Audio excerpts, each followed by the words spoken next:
Welcome, welcome, welcome. For Best Music Coach, my name is Dan, and you are watching a music teacher's reaction to the Final Fantasy VIII original soundtrack. I've never heard this before in my life. I never have. So everything I say, do, talk about, teach, break down will be off the top of my head in the moment as we go. Stick around and find out. See what happens. Now make sure you hang out all the way to the end of the stream for my final reaction and summary. You don't want to miss it. Also, there may be some food metaphors along the way if you're lucky, and even if you're not lucky. So let's start this off with Liberi Fatali. Not to be confused with when you were a child and you didn't want to go to the library. Here we go.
Look, I have no...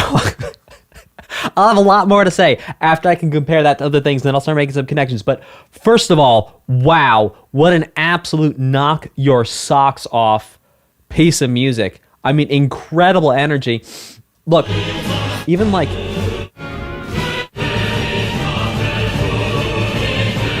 Like, this is the most metal timpani I think of it. So timpani, they're these big sort of like kettle-looking drums. They look like they're brass. Maybe they are made out of brass.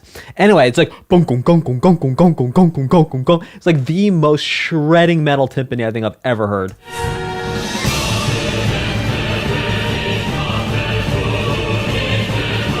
Plus, it is metal. It's a gallop. It's actually metal. What they're doing, it's metal in an orchestra is what's happening now. The gallop, by the way, the gallop in metal, it's a specific rhythm. It goes that's the gallop. And then you could hear the metal gallop here in the orchestra.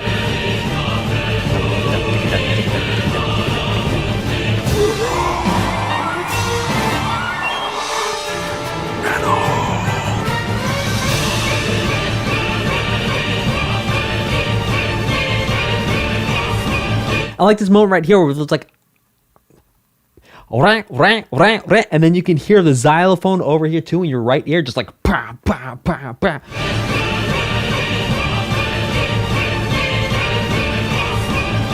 Anyway, the most metal piece I've heard in a long time that had no guitars, drum kit, or electric bass that I could hear anyway. Very, very metal. Very, very hard. It's like, oh, you think the music you listen to is hard? Check this out. Very hard. Very cool. This one is called Balamb GARDEN.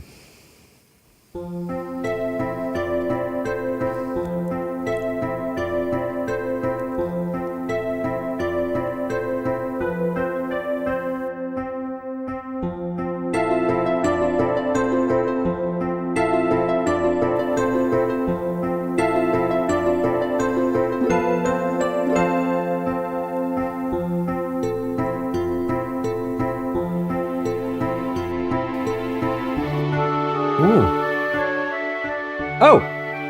I was like hinting at Aerith's theme there.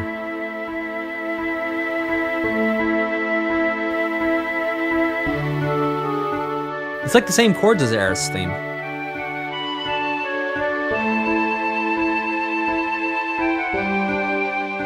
What does this song have to do with Aerith?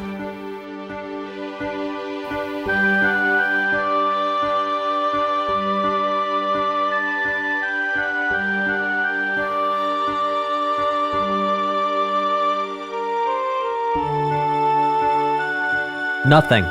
Gardens and flowers. Okay. Well, we'll talk about that. I was gonna say, yeah, Bex, exactly.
Okay, so what's really interesting is, look, there are some consistent ways which all composers can translate certain emotions that we've sort of accepted that have become emotions or associated with emotions. It's like a lot of times when we're on these streams, I'm like, all right, does this sound like, well, let me give you a real example.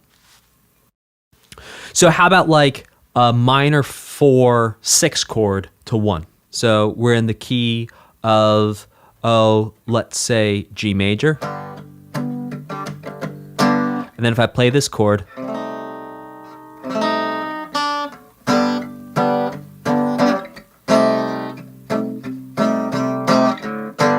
it's got a very particular motion to it. And I think what's interesting here is this started out and I was like, oh my goodness, this is about to turn into Aerith's theme.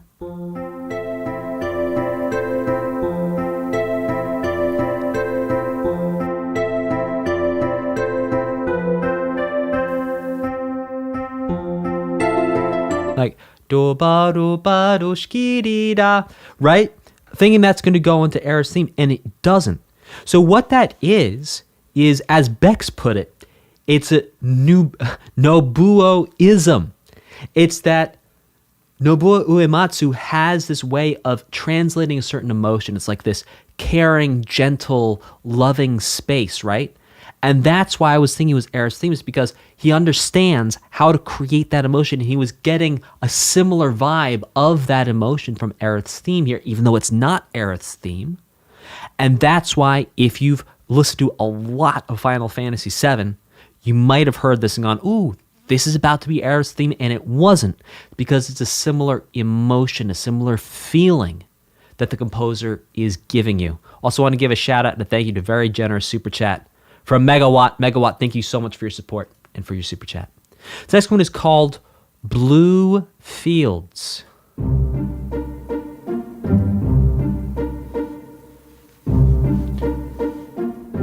And before I go in, someone made a great point. Maniacal Foreigner says, with how much music Nobuo writes for games, there's bound to be some similarities. I agree. And I think that there's nothing wrong with there being a similarity. Just because something's similar doesn't make it less than, doesn't make it worse. It just makes it similar. It's just a fact of what it is. It doesn't make it good, doesn't make it bad. It just is similar.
Love it.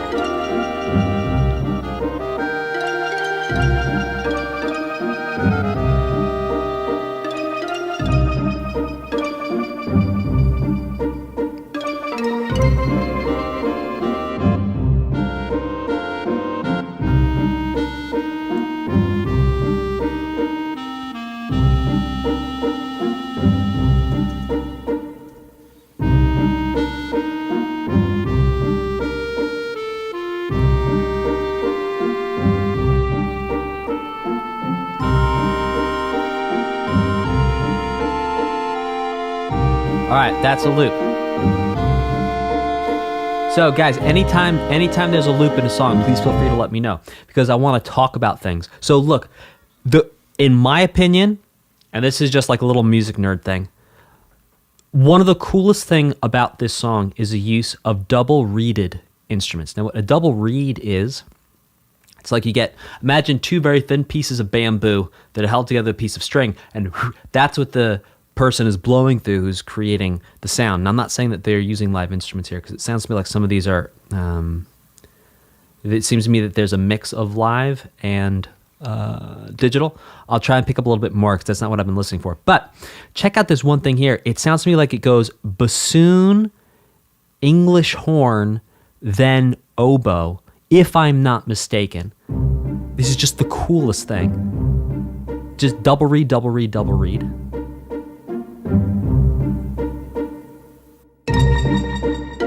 Wait, Wait for it. Okay.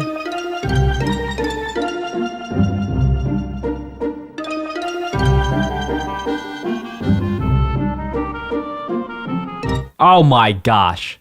That right there is just the coolest. That's just the greatest. Let's listen to that again. No, that actually sounds to me like it's going oboe, clarinet. Oboe? Is it? Yeah. Hang on. Bassoon, clarinet, oboe. Apologize.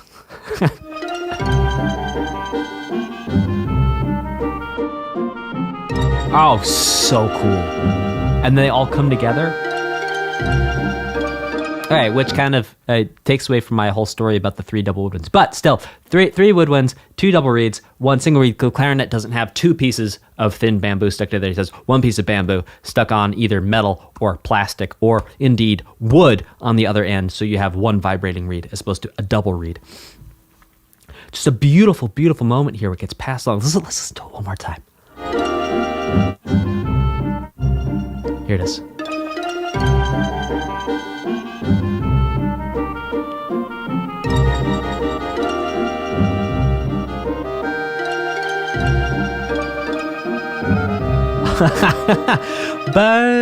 Shakadaga. Love it. Love it. So cool. Such a beautiful moment. This next one is called Don't Be Afraid. Ah!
There.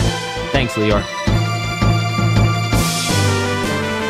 Okay, so a couple thoughts. Number one, we've seen a couple things where it's like, that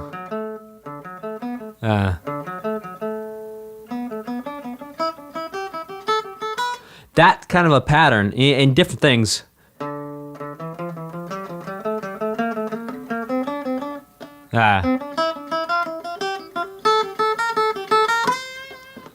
I messed up in there. But look, point is, we have a pattern that we've seen a couple times in a couple different songs for where it goes 1, 2, 3, down 1, then 1, 2, 3, down 1, then up 3, 1, 2, 3, down 1. 1, 2, 3, why not?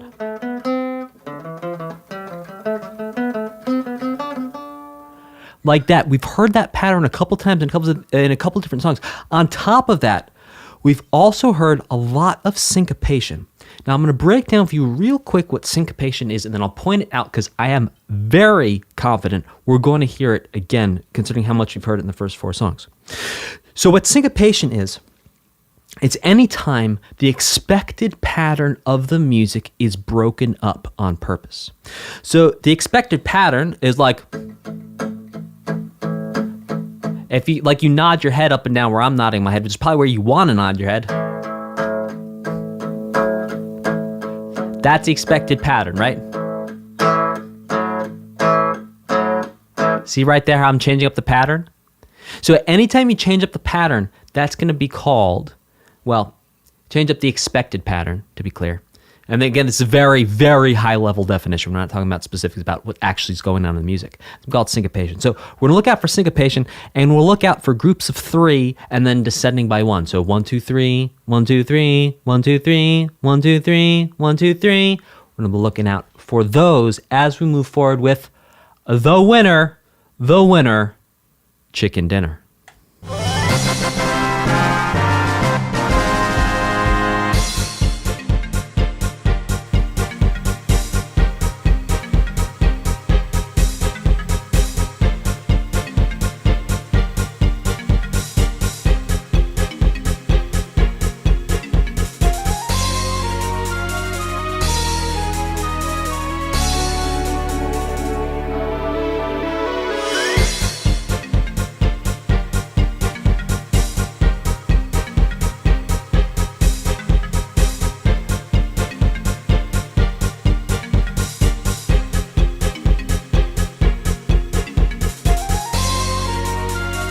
All right, Luke, so look, while there wasn't any direct syncopation in the large parts of what's going on, the marimba part, which is that sort of wooden sound in the back in your right. Oh, left, sorry. Oh, it's also in the right.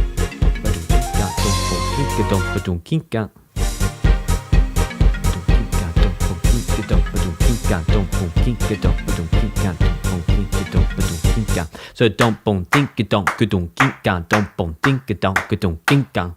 That part of the magic, that don't go think it don't right there, the don't boom think it don't think. You see how I'm saying it before I clap? So look, don't boom think don't right there. That's syncopation. It's breaking up the expected pattern. Don't boom think don't think. Little touch of syncopation in there. This next one is called Find Your Way. And just to be clear, syncopation usually happens everywhere. In fact, if music wasn't syncopated, you'd probably think it was pretty boring. Like if we go, Mary had a little lamb, little lamb, little lamb. Mary had a little lamb, its fleece was white as snow. You either just left the stream, or if you're still here, if you're still here, you're either asleep, bored, or wishing I was doing something else, right? Because it's very boring music. But if I go, Mary had a little lamb, a little lamb, a little lamb. Mary had a little lamb, its fleece was white as snow. Arguably still not something you're going to listen to on your spare time, but I think you'll agree with me, significantly more interesting than the first version I played. Okay, this next one is called Find Your Way.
Ah.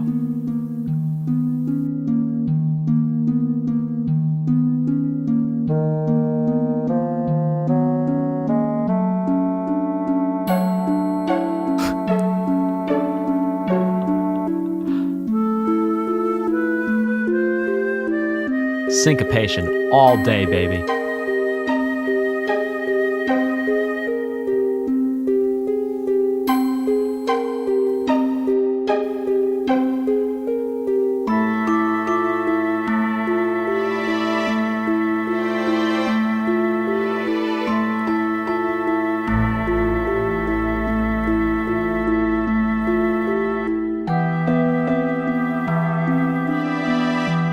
All right, that's a loop. We're going to go back and check out this syncopated part here. But I'm not just going to spend the whole stream talking about syncopation. Or maybe I am. Stay tuned and find out. Look, this part right here.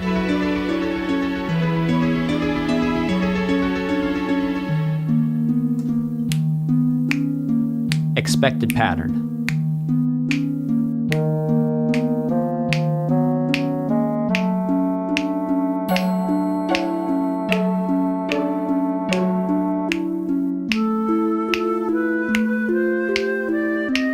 Here it goes, bum, bum, bum, ba-dum.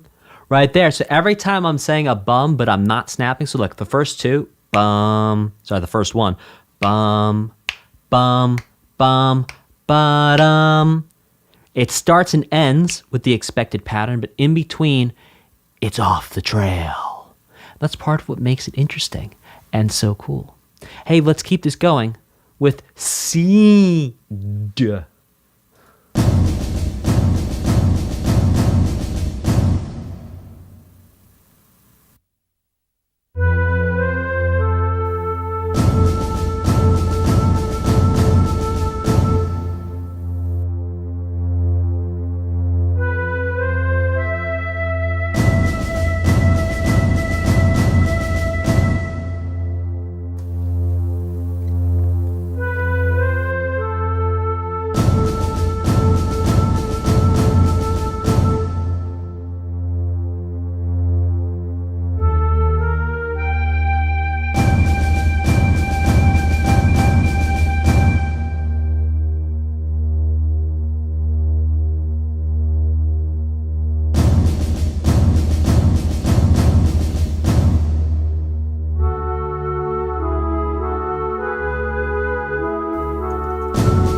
I think that's the loop right there.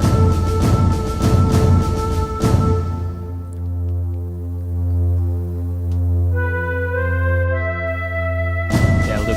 Thank you. Thank you, chat. I really, really, really appreciate you confirming when things loop. Because I don't know, I cannot see the future. While I can hear places where it sounds like it's looping, some songs might not loop. And I don't want to be the guy who pauses the song in the middle of the song. No pause round here. Which, interestingly enough, is a paw joke, also known as a dad joke. Okay. Very interesting piece. That was very military, very foreboding.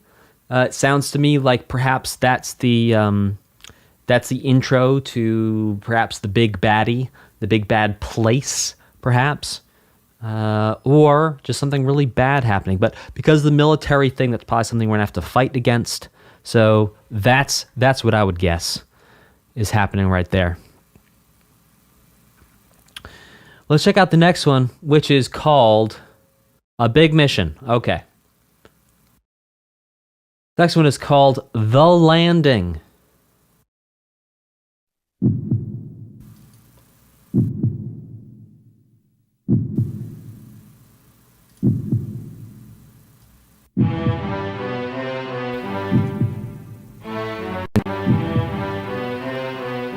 Oh, this is so cool.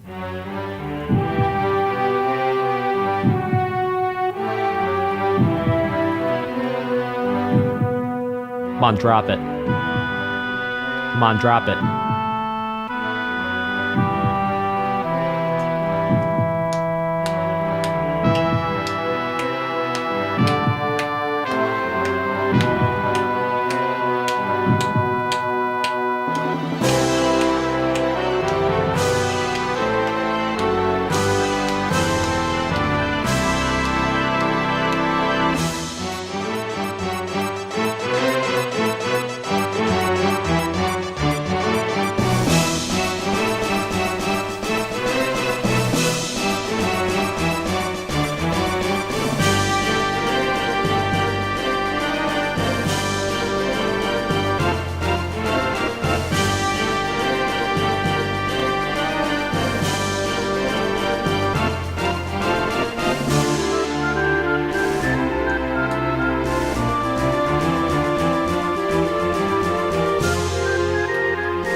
Oh, cool.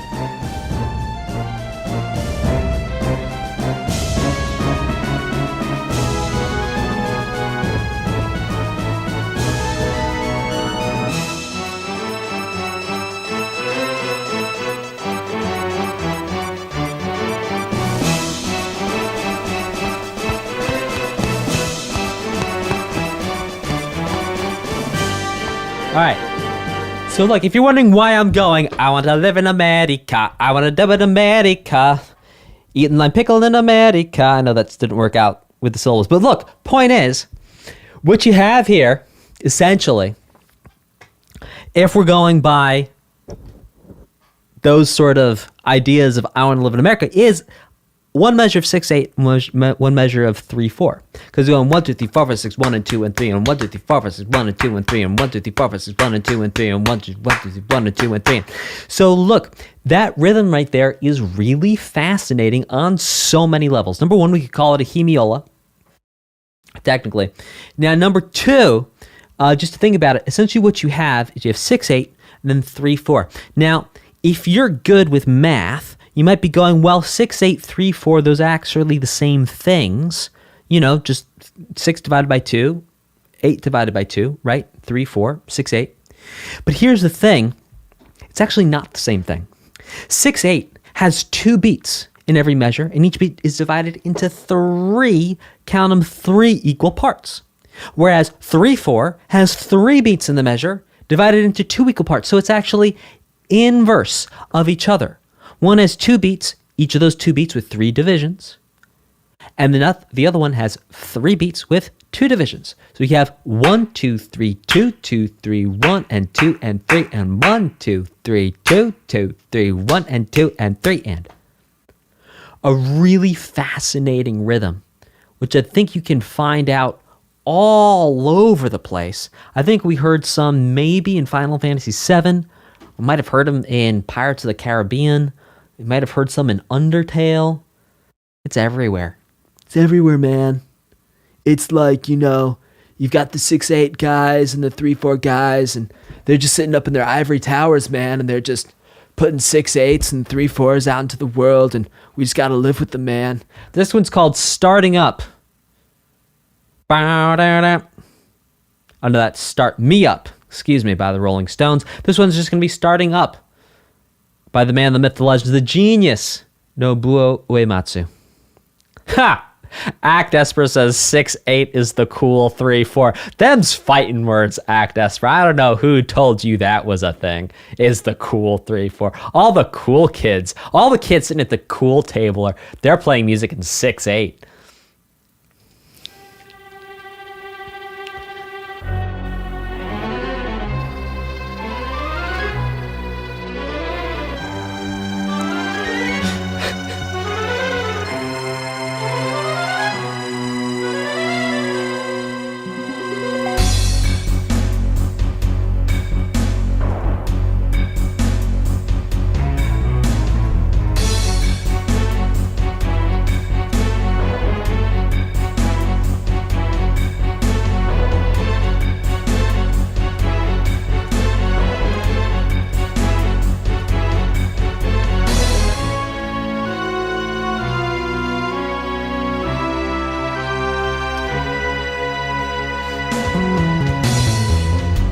Yeah, bass.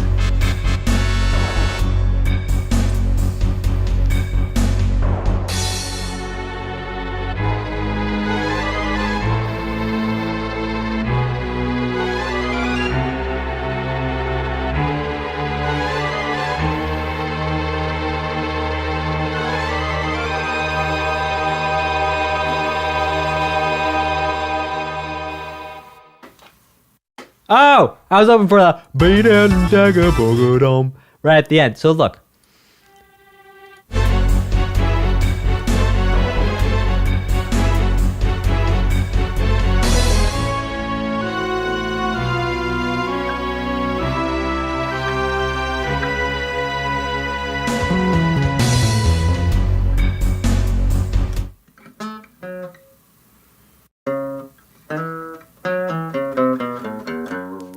Ow!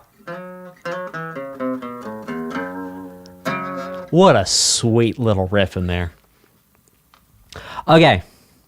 This one is called Force Your Way. Use the force. It's like hitting a womp rat. Here we go.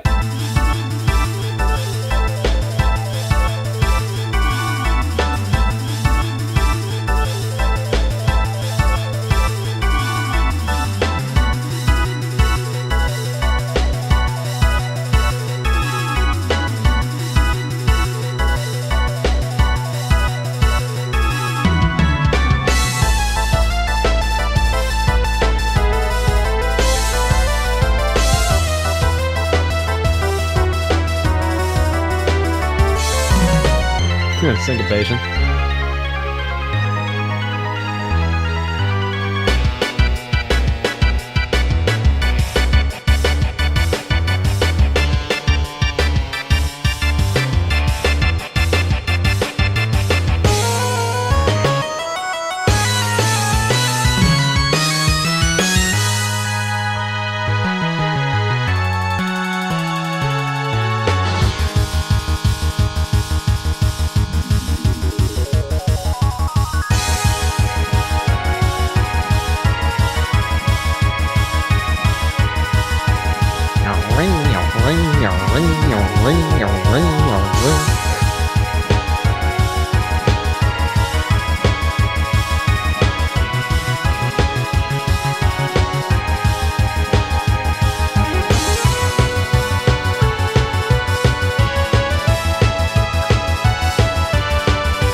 Okay, we're gonna go back and explore some things here. First of all, can we all just appreciate how well, look, number one, how well Nobuo understands the role of each instrument, that when it comes time to actually physically program them into computer software, he's making it happen, like rocking and rolling. Like when the guitar was doing those whammy bar bends. Like right there. Boom. Let's see, do I have a guitar with a whammy bar on it? No, that's in place. Oh, yeah, I do. All right, hang on. Ah. All right, so look, how he's doing that, or how one would do that. Now, keep in mind that this is actually a jazz guitar that typically would not do what we're about to do, but... Boom. See if you can hear it. Oh, just pop that string off the thing. Man, I have not played this guitar in ages. It's dusty. All right. Sounds a lot cooler when you put distortion on it, but look. So, that's what's happening there. That's the whammy bar action. But then after that, going is like so amazing too, because the way the guitar actually sounds, you can hear that it sounds like a guitar attacking. So, very cool. Now, let's see. Let's keep the thing rocking and rolling. And check out the next fan, which is called the Loser. And not what I appear to be.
You know, one of the really cool things about Nobuo Uematsu is that it's like a lot of people will be like, and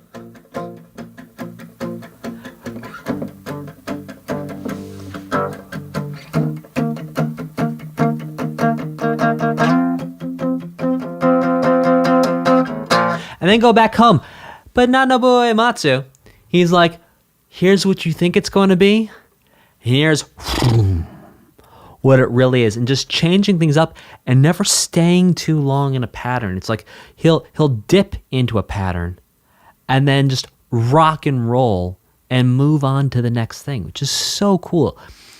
It's not better or worse than just staying in a pattern, by the way. There's no right or wrong answer here. It's all about the artist, the composer, and what they want to do. Very cool. Yeah, the Stand By Me prelude version, right. Now come, land is dark and the moon is the only light we see. Yeah, yeah. No, I won't. Right, and so look, we could actually go back and look at that one moment and Loser and sing Stand By Me over it, but only for a moment.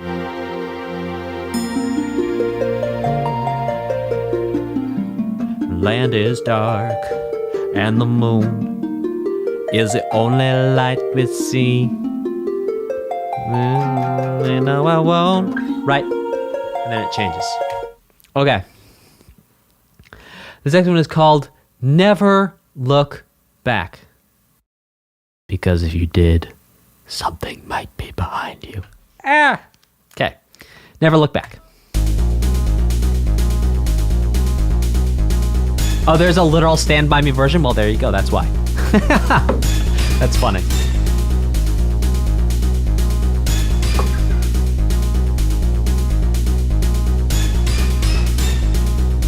I'm just going to pause for a second. I can't believe that Nobuo Uematsu would steal the idea of Big Shot from Toby Fox. That's a joke.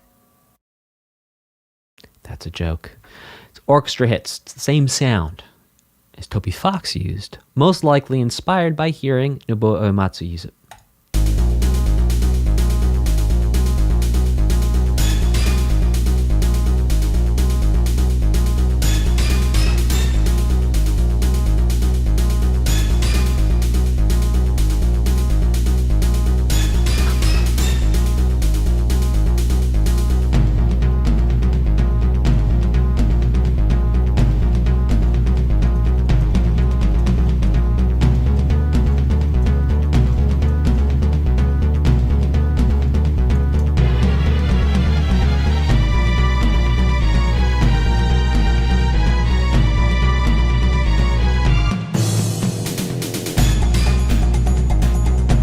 Oh, I love this like spy theme percussion, the triangle.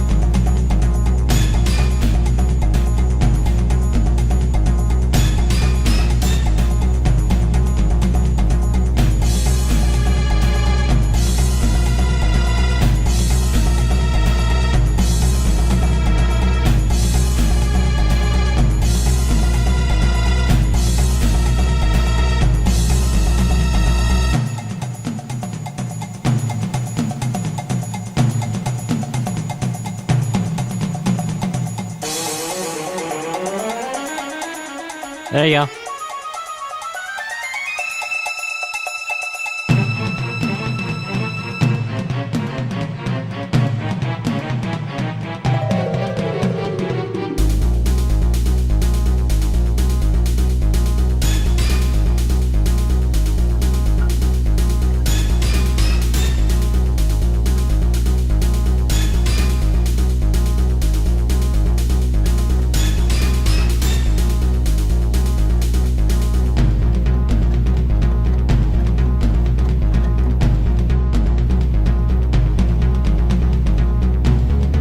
The whole thing here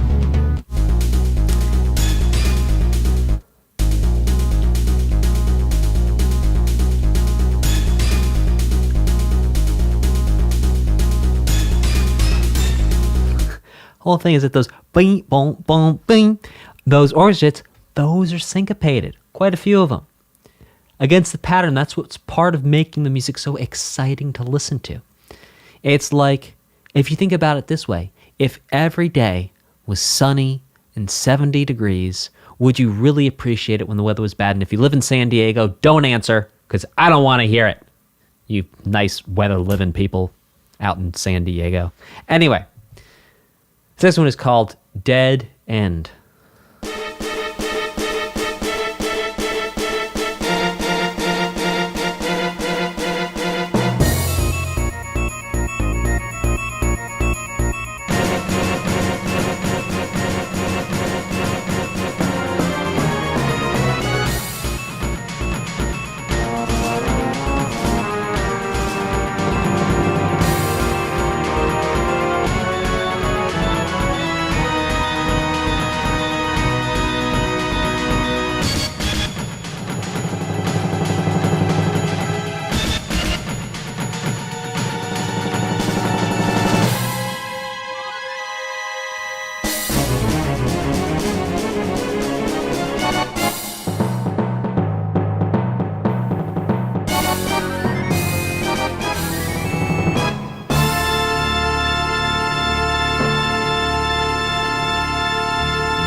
Well, Maniacal Foreigner says, I don't know what the time signature was for the last one, and I don't care. But I'll tell you what, I'd like to know. Because I got to be honest with you guys, I wasn't moving around too much while that piece was playing. And you want to know why? Because my brain was on overdrive. I was like, what on earth is the pattern of the rhythms here?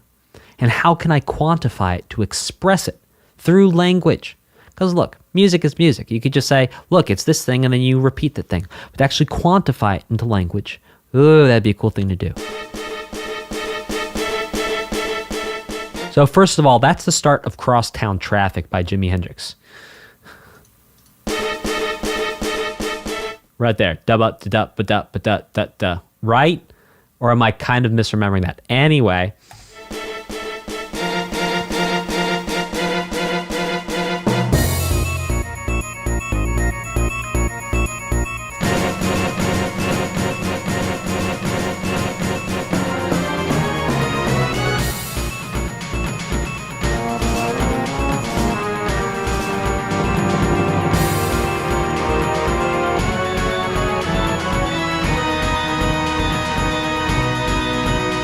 Because look, we can just count it as 4. Look, we could go like this. Check this out. 3, 4. 1, 2, 3, 4. 1, 2, 3, 4. 1, 2, 3, 4. 1, 2, 3, 4. 1, 2, 3, 4. But inside of what's going on, it doesn't feel like 4/4. Or maybe that's just my ears. Maybe my ears are on vacation today. I don't know.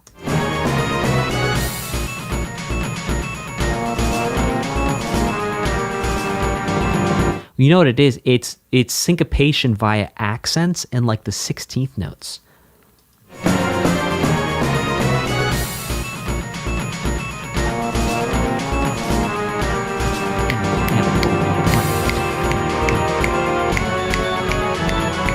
Yeah, that's what it is. So it's syncopation at this very, very small level. It's like if you were on Google Earth, it's like zoomed all the way in so you can see your driveway. It's like going all the way in, all the way into the very, very small rhythmic durations of the music, very small divisions, the subdivisions.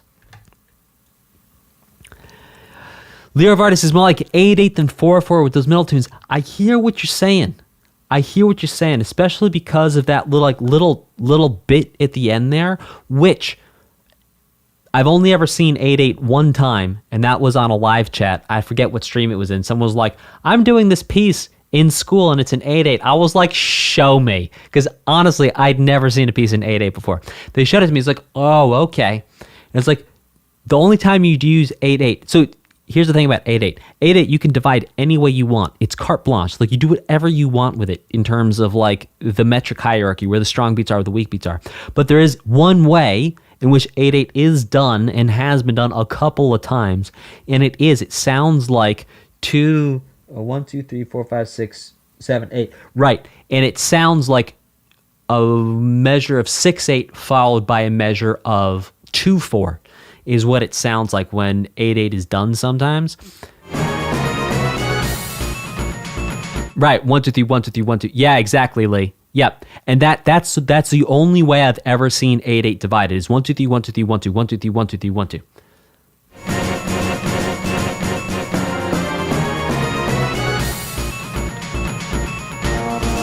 But it's more than, yeah, that's the way you do it. But here on this piece,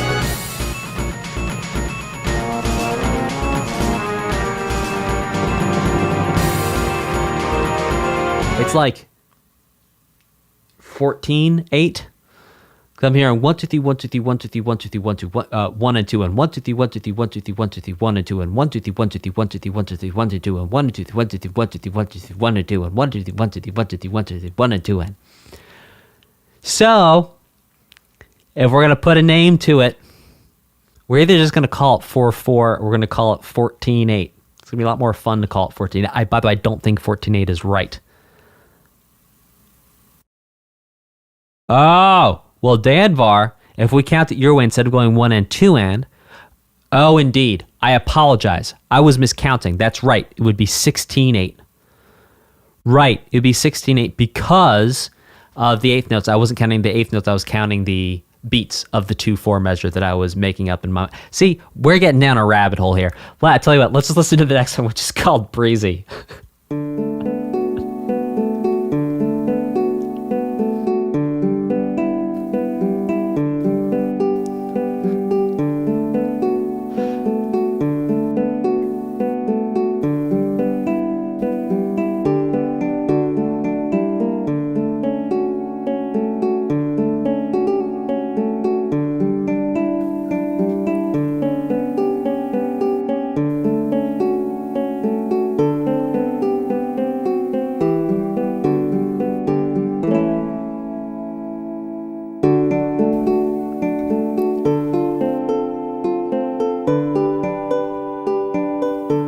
Dear Prudence.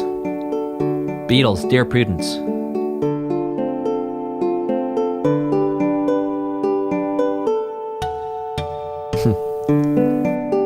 NBC.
All right, I submit to you that Breezy is inspired by the song Dear Prudence by the Beatles. You can find that on the White album, also just known as The Beatles.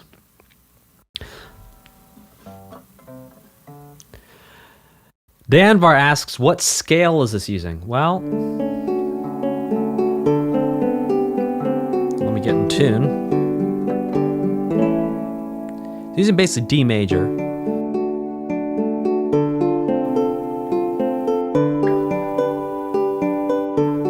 But playing around with some notes from outside of the scale.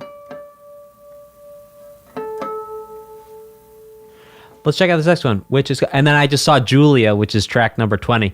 I'm thinking that Nouveau has listened to the White album a lot on this one. This one is called Shuffle or Boogie.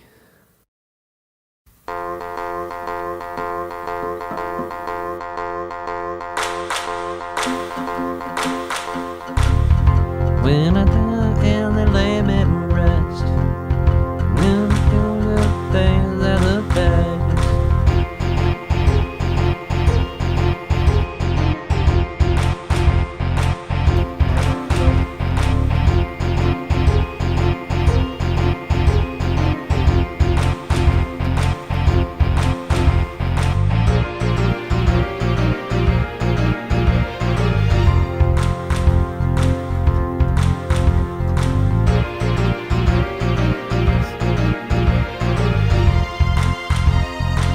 How are we going to 5, buddy?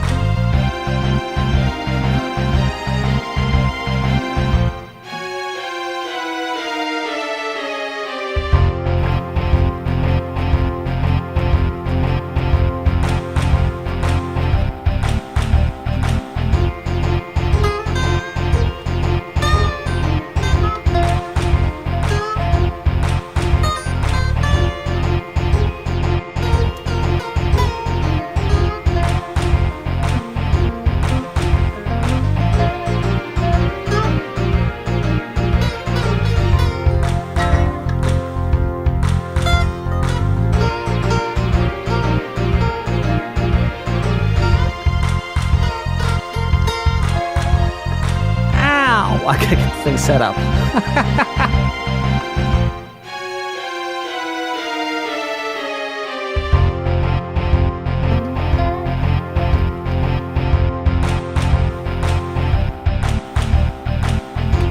Okay, shuffle or boogie. Very interesting. So boogie would be a shuffle.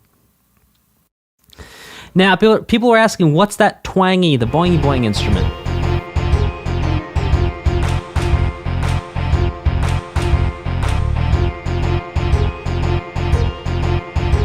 Sounds to me like a sitar, a MIDI sitar.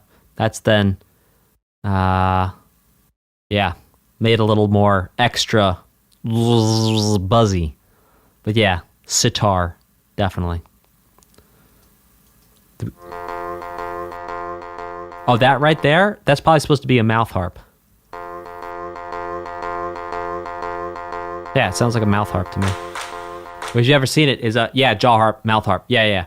They put it in there like this and go, wah, wah, wah, wah, wah, wah, wah, wah, wah, jaw harp. Yeah, thank you. Next one is called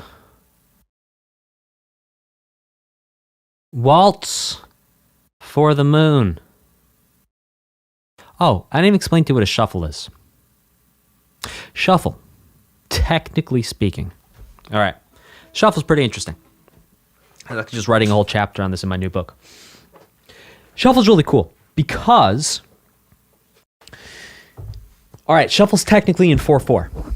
And technically speaking, when you do a shuffle, every single beat is divided into a triplet. And just like swing feel, jazz feel, every person's shuffle can be a little different in terms of like down to like, the milliseconds of it. Tens of milliseconds of difference in where the rhythms are placed result in a different feel.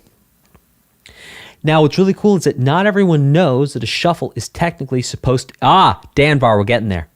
So not everyone knows that technically speaking, a shuffle is in 4/4 and every single triplet must be written out. And so to compensate for that, a lot of times when you see shuffles, you will see them actually written in 12/8 because that also saves you the time of writing the triplets. Every single thing, and it's a lot easier to read. It makes a lot more sense. So while technically speaking, a shuffle is not in 12/8, a shuffle is in fact in 4/4, a lot of the times you'll see shuffles written in 12/8 because it's a lot easier to have other people who are not maybe hip to what a shuffle would be like. If you wanted to give someone who's never played a shuffle in their life to shuffle, you could give them a piece in 12/8 and they'd shuffle. An interesting little tidbit there. This next one is called Waltz for the Moon. By the way, can I tell you what one of my favorite songs of all time is, which you've not listened to it, I recommend going to listen to? It's Waltzing Matilda. It's a really silly Australian song, and it's just amazing.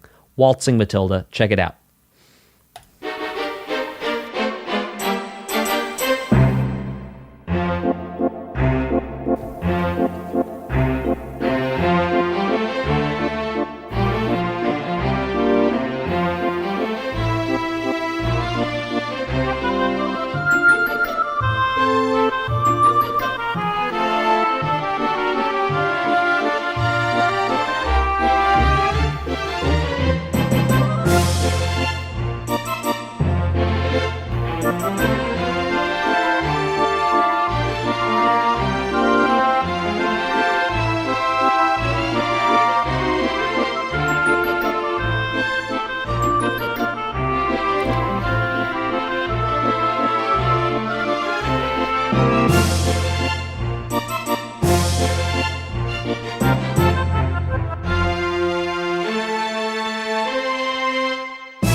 Okay, so something I want to point out.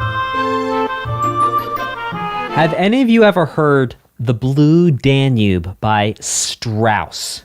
Sorry, I'm singing it terribly. Excuse the terrible singing. I'm not audiating good.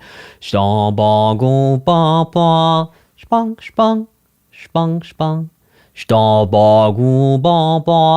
Stong, stong. Bom, bom. Paraphrasing. Stom, bom, bom, bom, bom, bom, bom. Stom, bom, bom, bom. Stom, stom, stom, bom, bom, bom. Stom, bom, bom, bom. Right? That one. And sorry for the terrible singing. Look, that tempo change that happens in that piece is like exactly the same thing as we can hear here.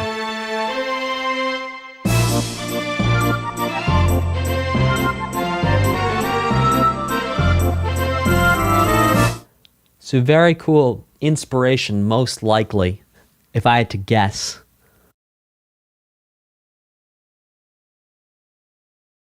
For Nobuo Uematsu. The next one is called Tell Me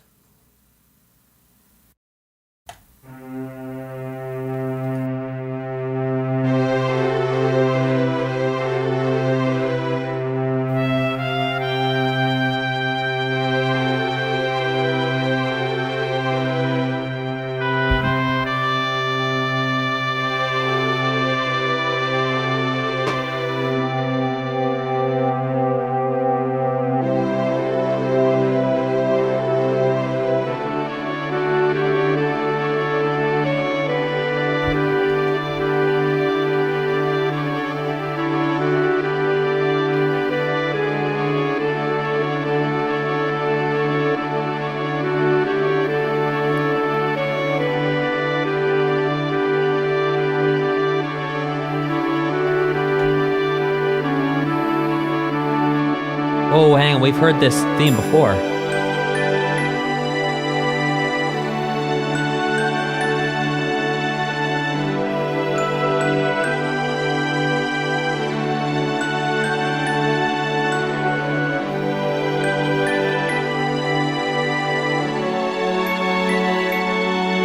Oh, it's in the Balamb Garden? Okay, thank you.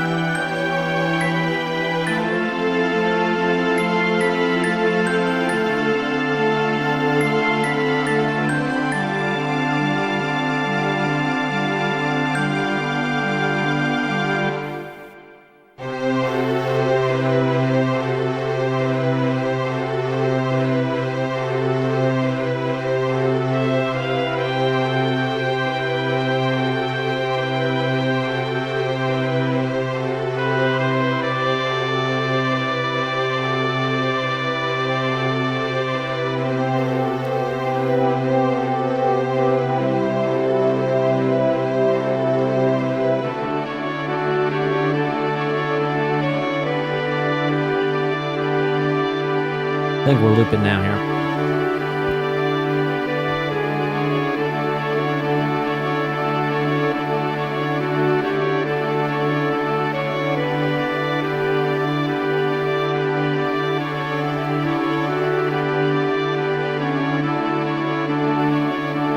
I wanted to finish that little element there. This next one is called Fear. Fear. Fear. Yeah, that's what it's called. Yeah.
Looping here.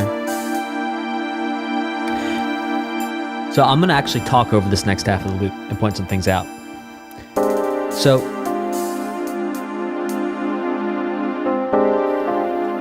part of what's making this so like sleuthy is the those little figures on the hi-hat. The drums are not playing the whole time. There's coming and going.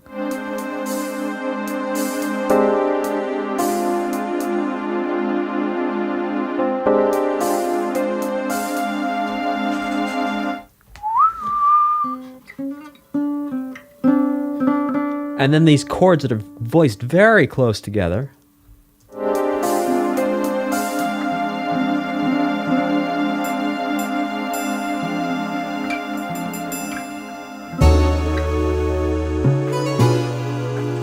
And so part of what's making this sound so sleuthy, number one, is the instruments, because we've heard a lot of these instruments and these types of chords used in spy movies and spy TV shows, in spy audiobooks, and indeed, I believe those are all the I'm sure there's spy VR experiences that have this as part of the sound.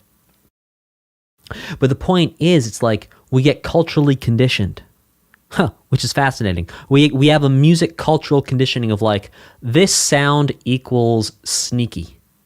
Isn't that wild? So cool. This one is called The Man with the Machine Gun, but I heard from chat that no one really wants to listen to this one today, so I think we'll just skip and go straight to Julia. What do you guys think? type a 1 if you think we should just skip it for today. And just, move on. Yeah. I'd see. Yeah, Bex feels very strongly about skipping it. Okay. All right, let's listen to it. The man with the machine gun. Here we go.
Absolutely. We're going to let it play, though.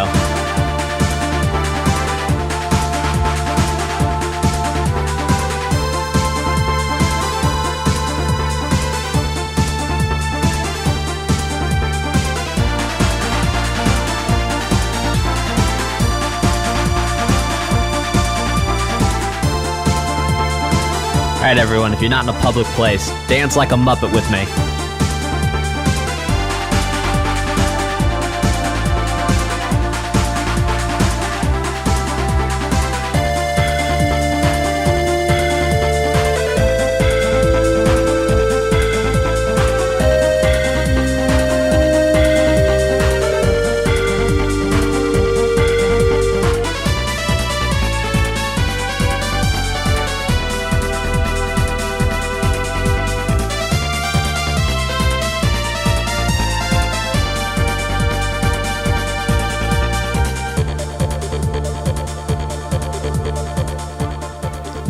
I can't name them off the top of my head, but like there's so many sounds and licks from like dance tunes. Like this one right here. Like, oh my gosh, what is that song? And the bass sounds like it too. Oh, I cannot think of the song, but there's a song with like literally that with that bass, and I cannot think of the name of it. And then even from the beginning.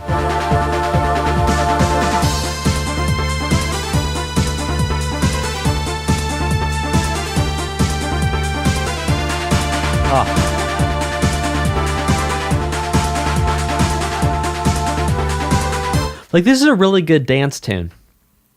People call this arcade. I call this dance music. I mean, this is clubbing music for me.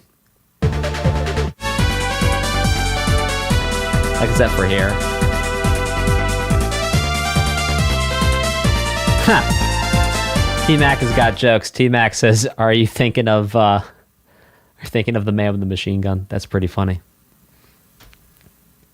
But there's some tune out there. Someone's gonna recognize this. I don't know the name of it, and I also can't hear past this part in my head. There's some song out there that's like a dead ringer for that. If you can think of it, let me know in the comments or pop it in the chat. I'd love to hear from you. This next one is called Julia.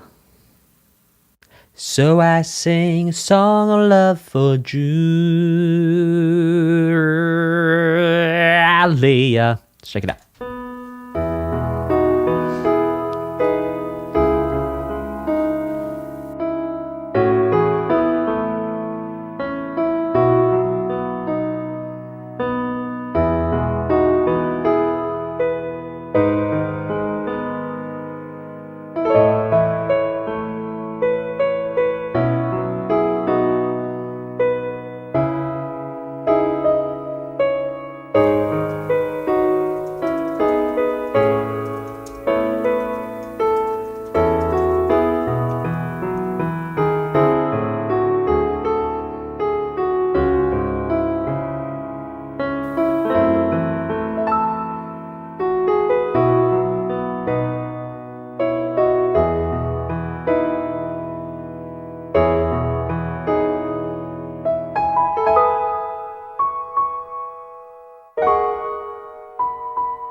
That was beautiful. Let's talk about why that was beautiful. Not just me just saying it's beautiful. So number one, it's the speed. It's not going very fast. It's taking its time. Number two, it's where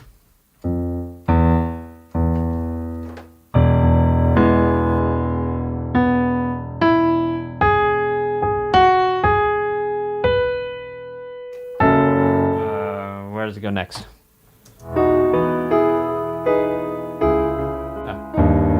Oops.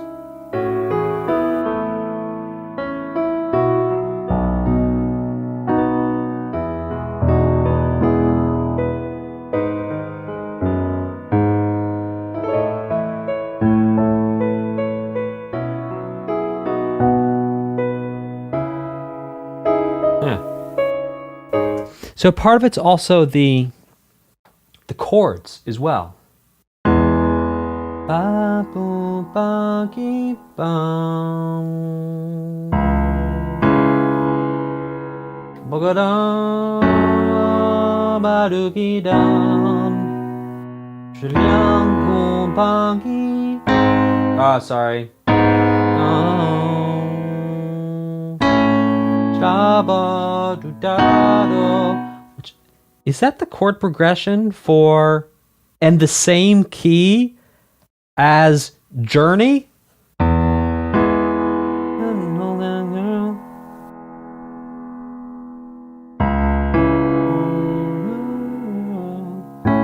No, it's different. But similarly to Journey, because that song's also in E, it goes to the...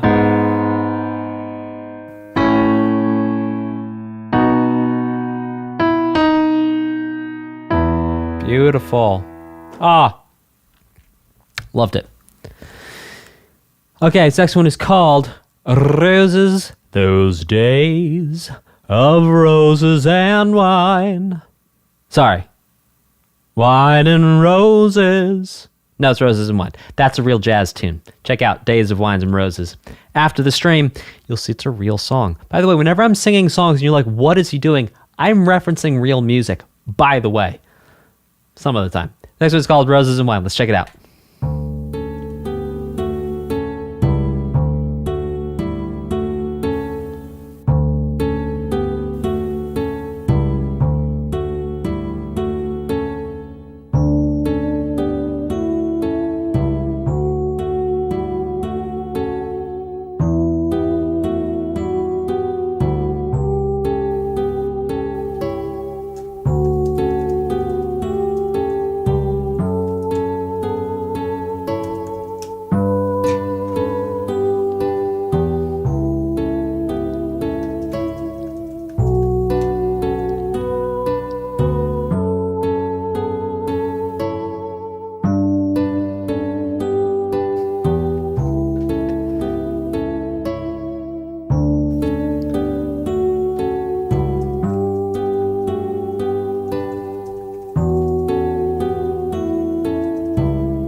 Can I just take a moment and say how much I love every single one of you on this channel?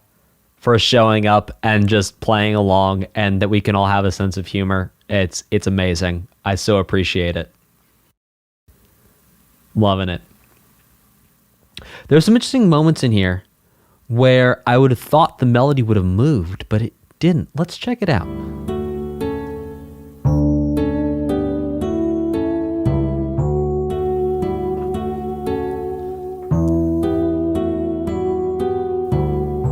Yeah, supposed to be double bass, Dan bar, acoustic bass, upright bass.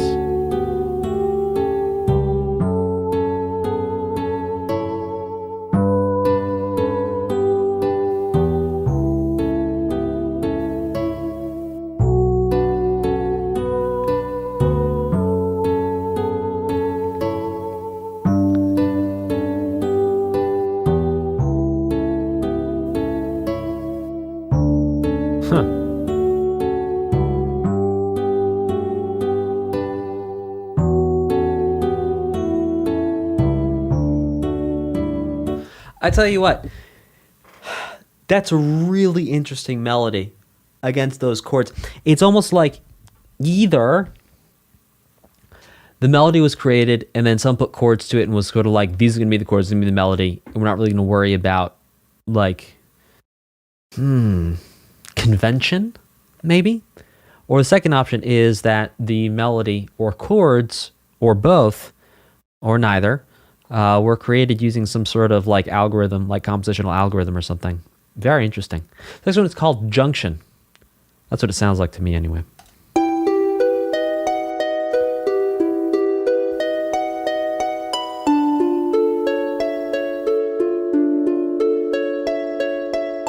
Right at the end, we have the Bogu da du da. We have the down one, up three. Right there.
What a mysterious junction.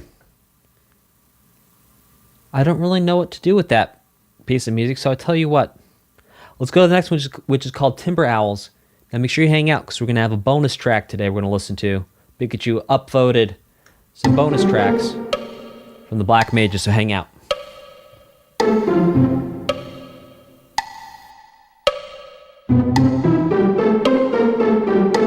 Alright, so this is what we thought was going to be Aerith's theme.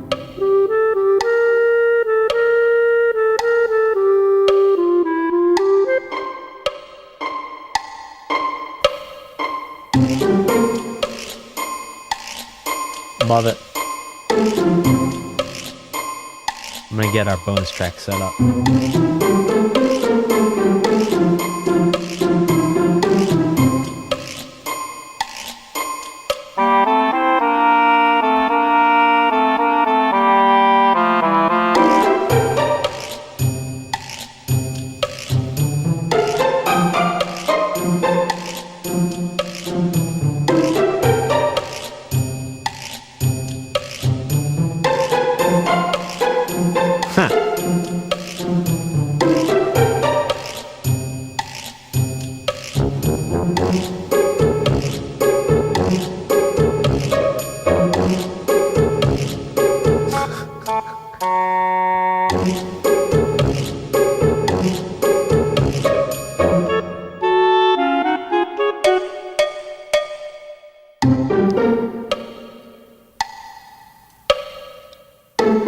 Like right here, it's like Aerith. This is Aerith. Now it's changing.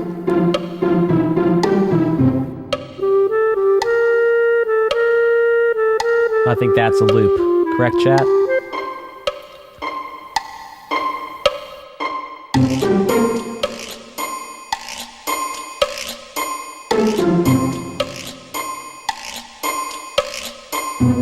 All right, that's a loop. So, hey, we're going to go listen to some bonus tracks from Black Mages. We're going to listen to the Black Mages' Force Your Way. We'll check that out for a bit, and then we'll check out the band with the machine gun. All right, here we go. Let's see if I can route this audio through to you guys.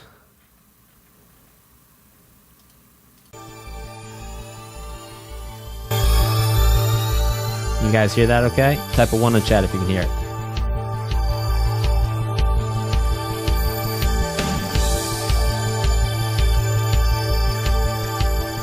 Can you hear it? Type a 1 in the chat if you can hear it. Come on, thank you.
Sick. Let's check out Man with the Machine Gun.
I will say I preferred the original, that one, but I did like the Force Your Way of the Black Mages very, very much. So, guys, final reaction and summary. I think, wow, it's so different from Final Fantasy VII. I will say, I don't understand fully what you guys mean. All right, so I put a poll up at the beginning, and I said, which music is better? We had 31% for Final Fantasy VII. They're here. I'm gonna end the poll now so everyone can see it in chat. So let's look at this. Final Fantasy VIII, 37% people say they prefer the music, or they think the music's better. Final Fantasy VII Remake, 31%. Final Fantasy VII, 30%. What I find to be fascinating is that more of you didn't prefer the Final Fantasy Remake over Final Fantasy. I mean, I think they're both incredible. You know, each one has their time, right? And how can you judge two different things against their time? This is really, really amazing music. I'm surprised more of you didn't like Remake than this, but I'm loving this. I'm also loving, too, you can hear that Nobuo is like purposefully trying to do new things. And this is not, he's not going back to just recycling the same thing. He's like trying for new ideas, trying to create new things, trying to go to new ground. And it's so cool to hear someone do that.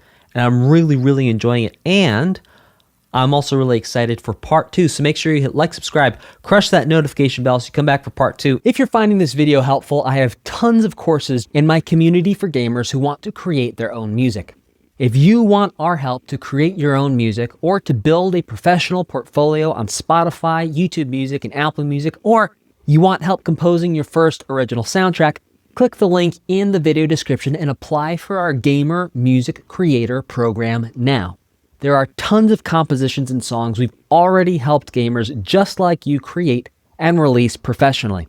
No previous musical experience is required. You can be a total beginner and we will show you every step of the way through creating and releasing your own music.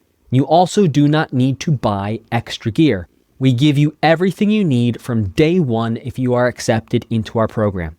Click the link in the description and apply now. This is part 2. We got this Final Fantasy VIII soundtrack broken up into 4 parts. This is part 2. If you haven't watched part 1, it's on the channel. I'll put a link down there in the description.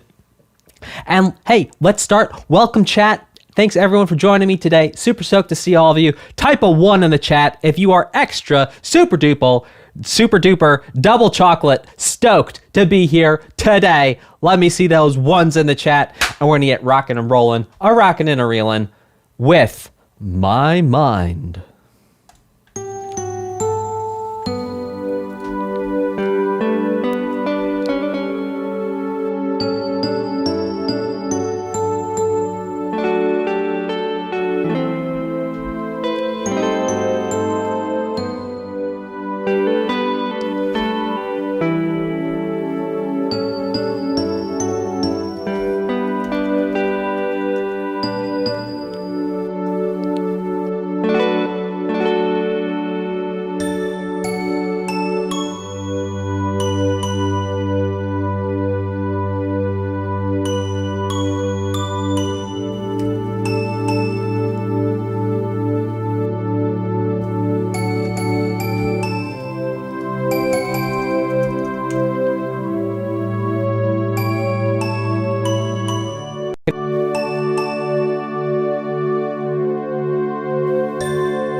See, that change right there. Look, I think we can call that chord change the Aerith's theme chord change right there.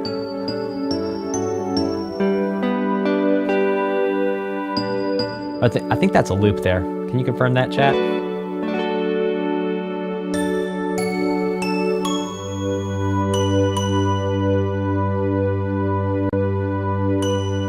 Yeah, I'm pretty sure that's looping.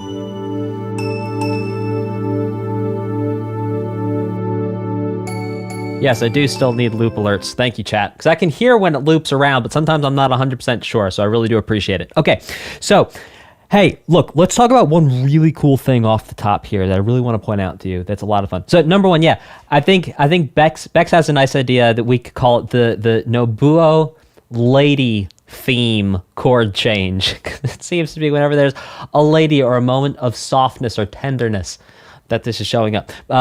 Hey, let's check this out, and then let's actually talk about that chord change. So,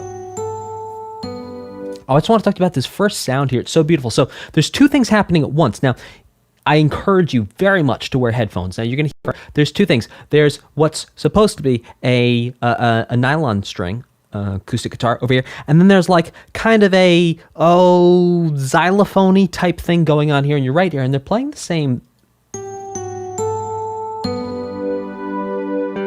Playing the same ideas.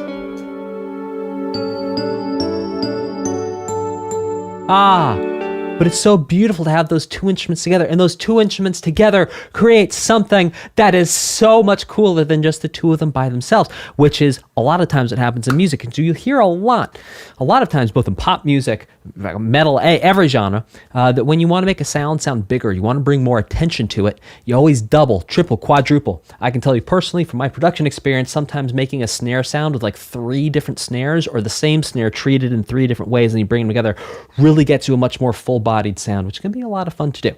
Now, let's talk about this little lady change here and why I suddenly screamed about Aerith in the middle of this beautiful piece of music. Let me show you why.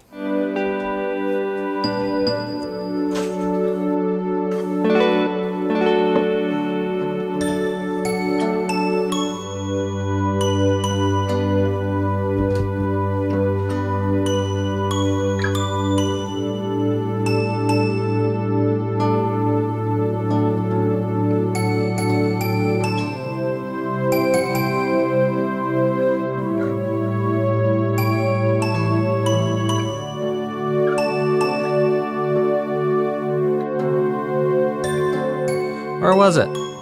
We'll find it.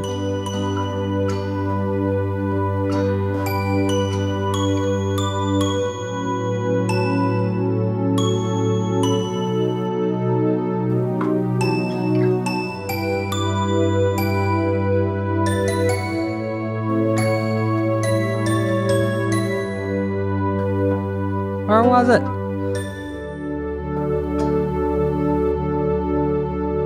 Come on now.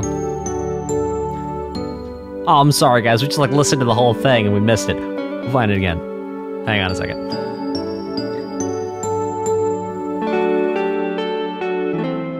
Right there. Let's figure that one out.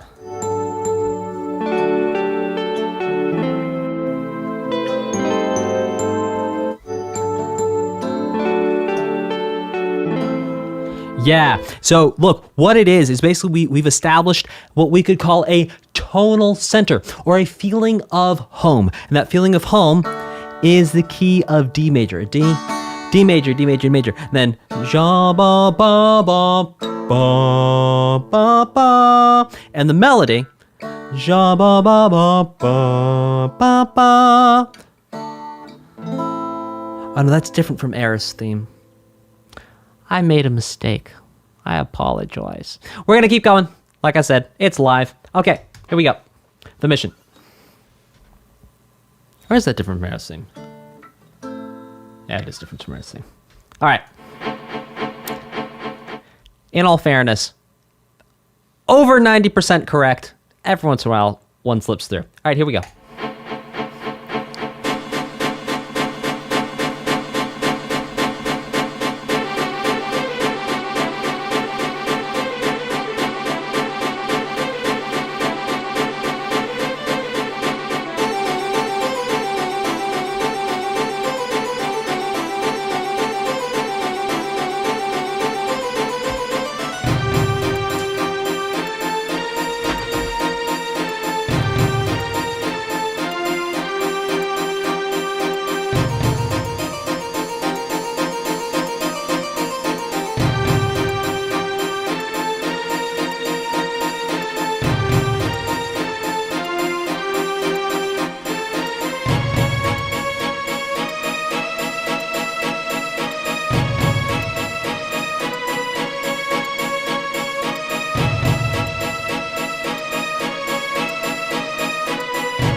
Oh, we're going to go back and talk about this.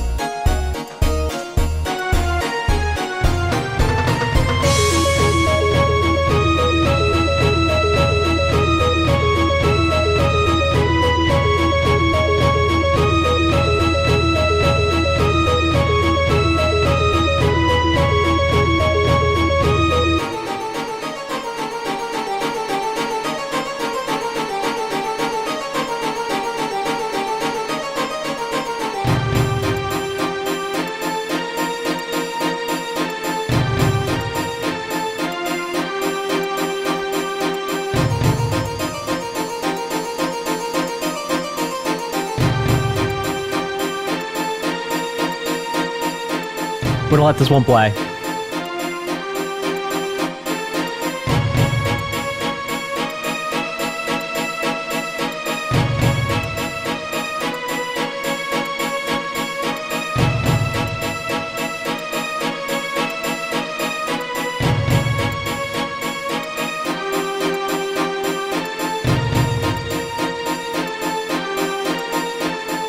Come on, let's go. Let's do the weird part again. Do the weird part again.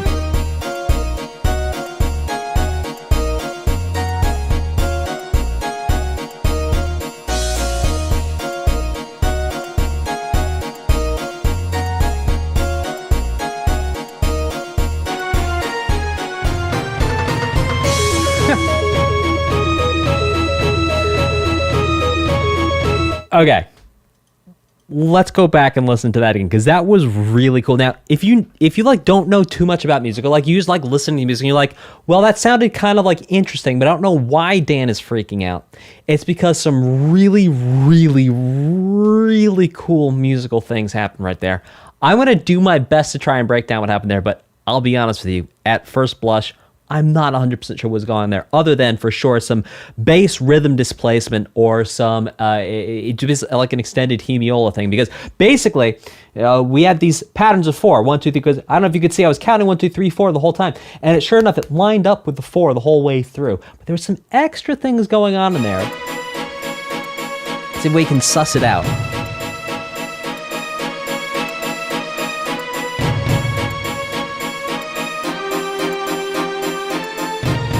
All right, here we go. Coming up.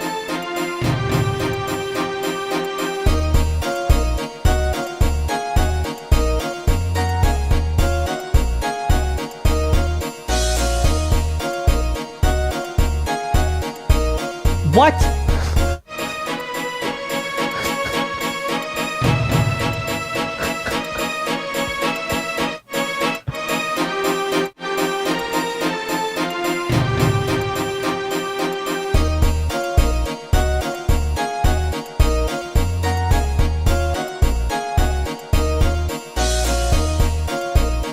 You know, I saw someone left a comment on the channel a couple days ago, and they said something about one of the upcoming songs. They couldn't wait to watch me, and I quote, squirm while I tried to figure out the time signature.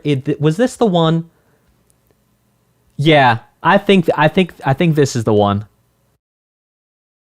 Because this is like, yeah, because look, it's like you have the harpsichord. All right, let's break down what's actually going on. I can't tell you, honestly, off the top of my head, 100% what's happening. I can tell you elements of what's happening here. Okay, so for example, you can hear that the harpsichord thing over here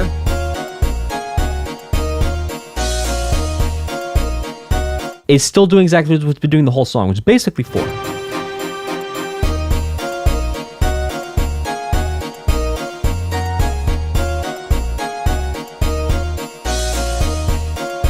It's also changing up the emphasis of where it is. And that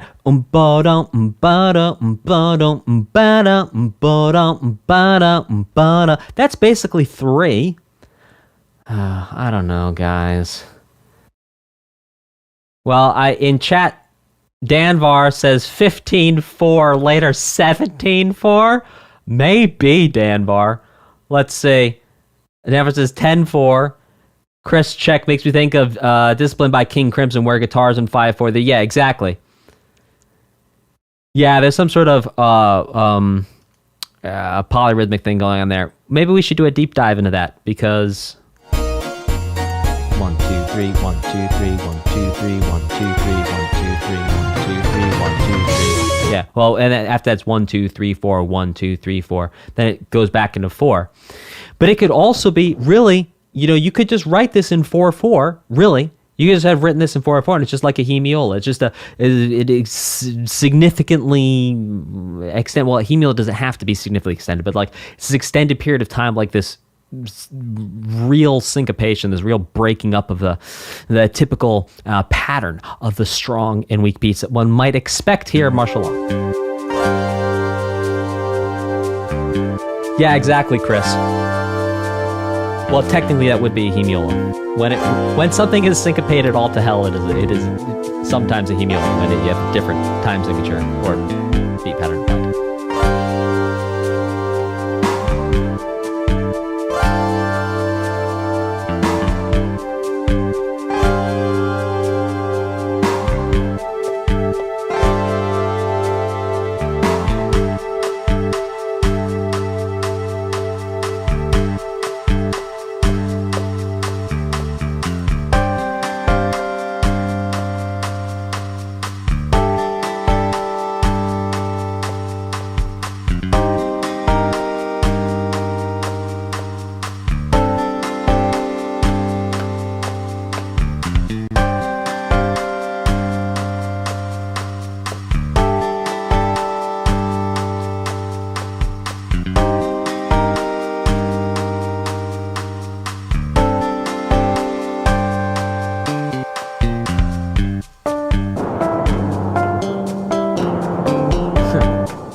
That was a ton of fun. Oh. I am pretty much in tune. I wonder what's going on there.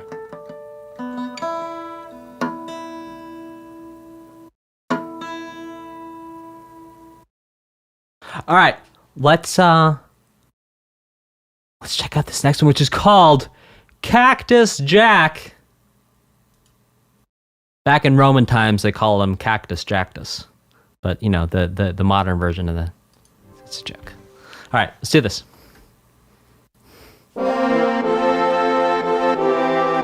not what I was expecting.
I don't know about you, but I feel like every time I watch the Olympics, there's always some anthem I hear that I don't recognize.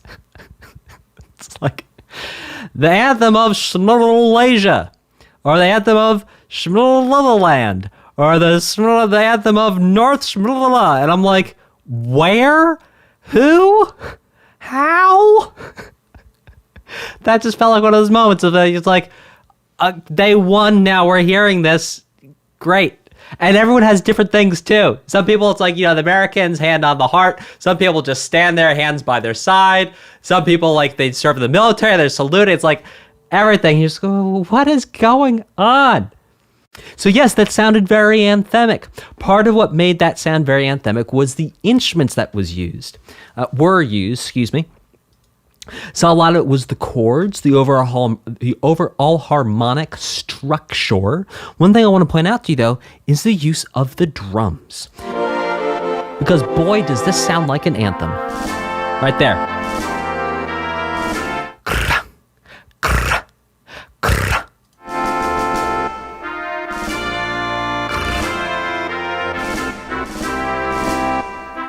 It's like so military, so anthemic. Not in the sense that people are like, this new pop song, which is a stadium anthem. It's like, no. Anthemic is in like literally like an anthem of a country.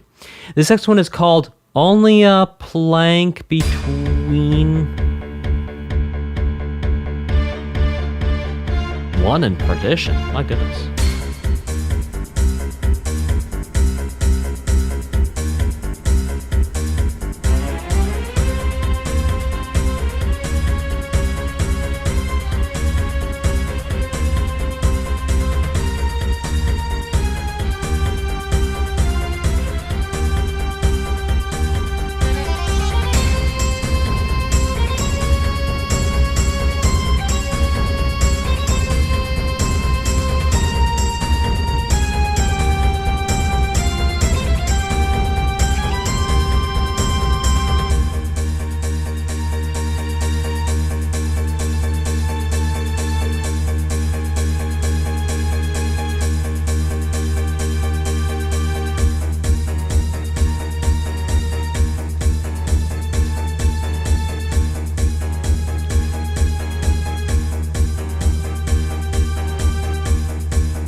Okay, so we actually heard this same rhythm before in part 1. That 1 2 3 1 2 3 1 2 3 1 2 3 1 2 1 2 1 2 3 1 2 3 1 2 3 1 2 3 1 2 1 2.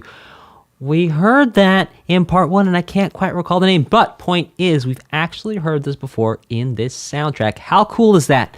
The same rhythm.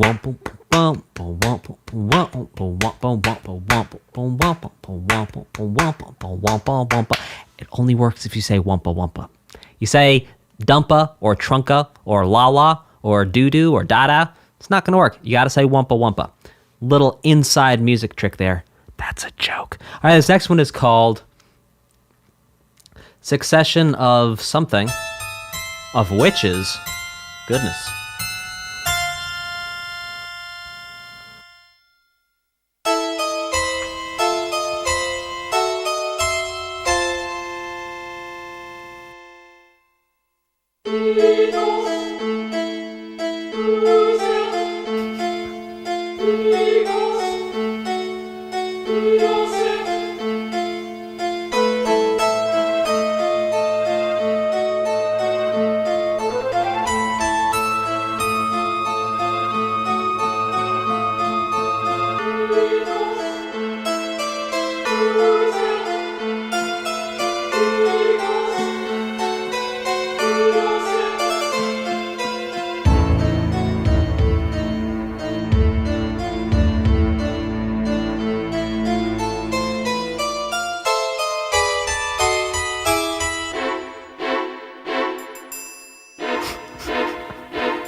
All right, that our loop there.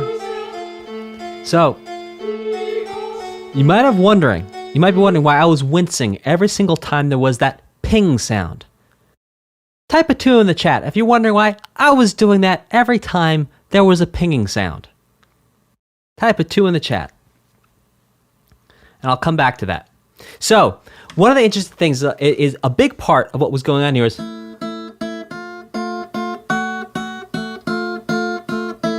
like that James Bond theme, which for a spy theme makes you feel like, ooh, something's going on that you're not certain of. It's not clear. There's like mystery, right? Now, for all of you who are wondering why on earth I was wincing every single time there was a triangle sound, it's because in my past life, I was an NPC in a video game that was only playing a triangle, except I remember it. And my person who was playing the game that I was an NPC in played it for like 300 hours, and I had to sit there for 300 hours just hitting a triangle over and over and over again. Just kidding. Okay, let's keep this going with Galbadia GARDEN.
think that's a loop there.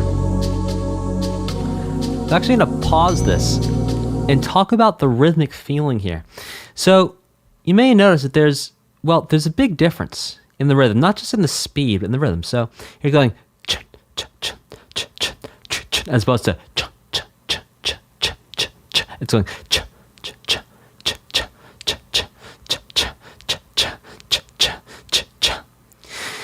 Now here's where things get interesting. What do we call this rhythm?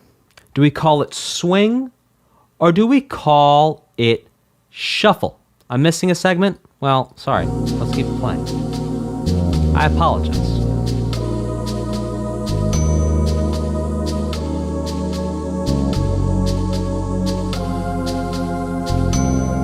Who said, all right, type shuffle if you think it's shuffle. If you know music theory, type shuffle if you think it's shuffle. Type swing if you think it's swing.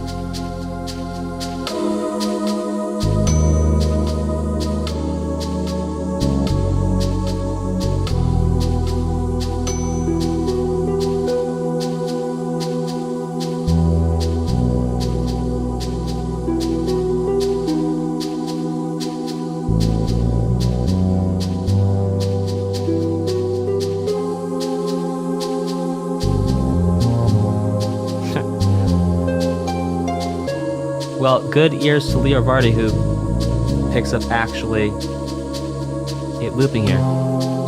Yeah, so I would actually call this shuffle, not swing, and let me explain to you why. It's because that the division of where the eighth note's sitting is almost like past the triplet. Like, it's like almost so swung. So it's like, if we think about, okay, essentially shuffle and swing start the same way. From a very basic perspective, it's going 1, 2, 3, 1, 2, 3, 1, 2, 3, 1, 2, 3. It's dividing to 3. But here's the thing. There's so much more nuance in the way music exists and the way musicians play.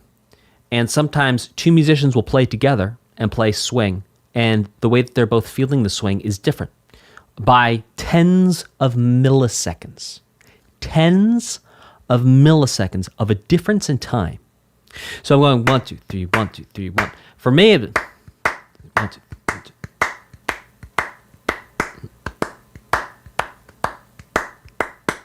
And jazz drummers, give me a break. You know, I'm not saying I'm no jazz drummer with some tremendous swing feel. But point is instead of 1, 2, 3, 1, 2, 3, 1, 2.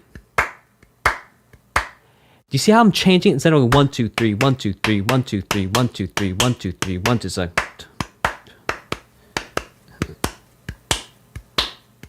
I'm going before the 3. Whereas this right here is also happening after the 3. It's like 1, 2, 3, 1, 2, 3, 1, 2, 3, 1, 2, 3, 1, 2, 3, 1, 2, 3, 1, 2, 3. Ah!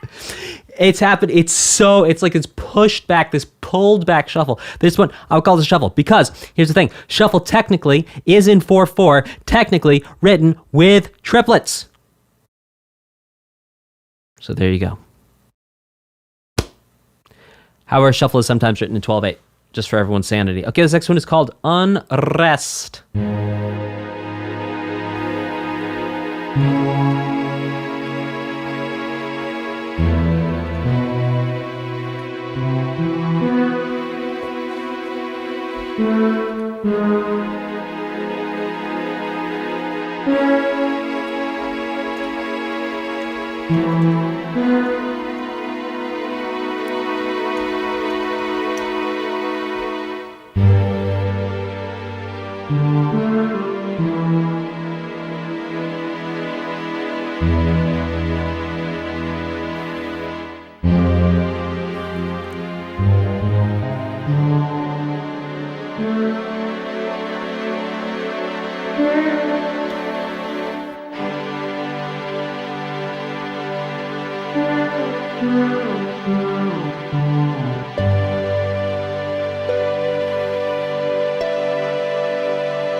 That right there is my favorite part of this piece. It's a really cool piece, but check this out. So what's happening here is each time a note is added on, it's like building a tower in Minecraft. Every time you add a little block, you're building a block on top of it. I don't know if you've ever played Minecraft and experienced the pure joy, which is crouching down, looking down at the ground, having several hundred blocks in your inventory, and then just going all the way up and building yourself up to the sky and an infinite little tower of stone. And then you're faced with the conundrum of, do I jump off and die, or do I take my little pickaxe or my shovel, or indeed take forever and a day with my little handy hand and just chip away at that block and bring myself back down to earth? So let's explore what's happening there with this tower that is being built here.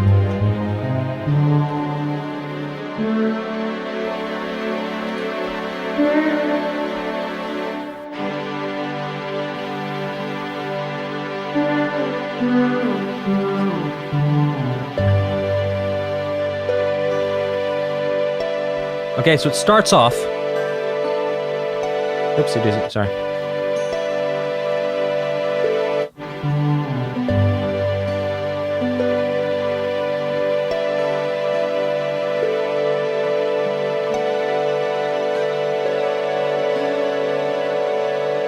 Okay, so.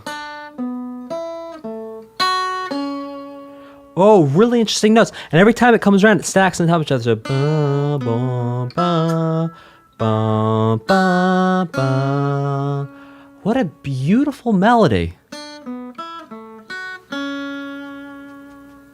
Huh.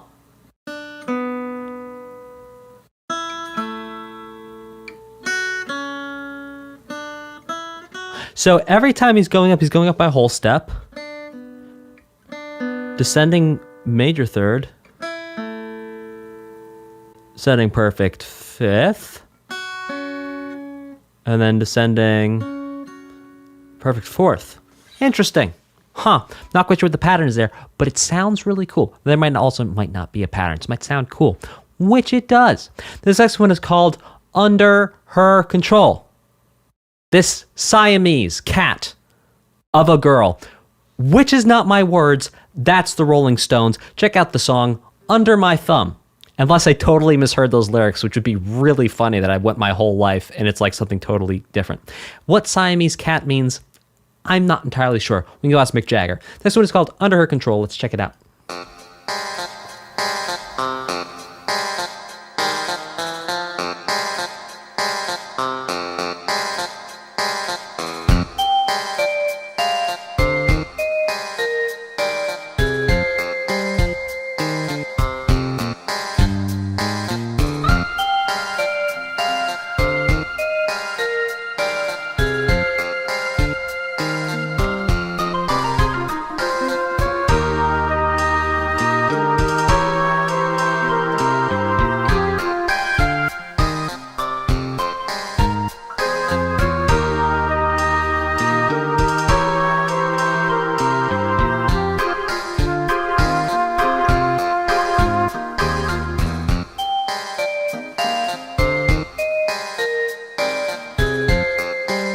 It's like a song from my father, kind of.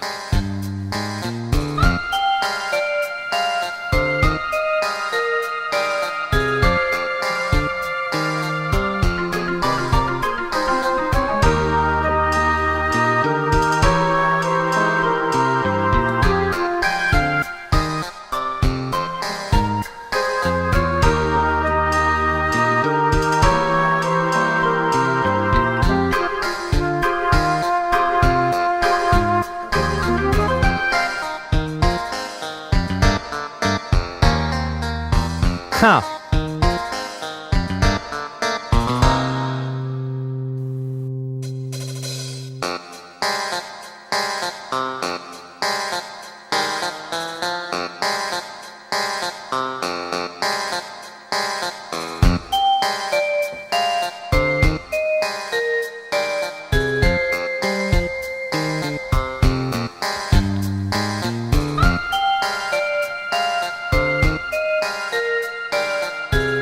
Now right there, that syncopation all day, baby.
So, if you guys ever get the chance to listen to Song for My Father by Horace Silver, I think you will find a little bit of common ground. Not a tremendous amount, but a little bit of common ground. And the stage is now set for this next song, which is called Oh Wait, the Stage is Set.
Love those strings working in the background.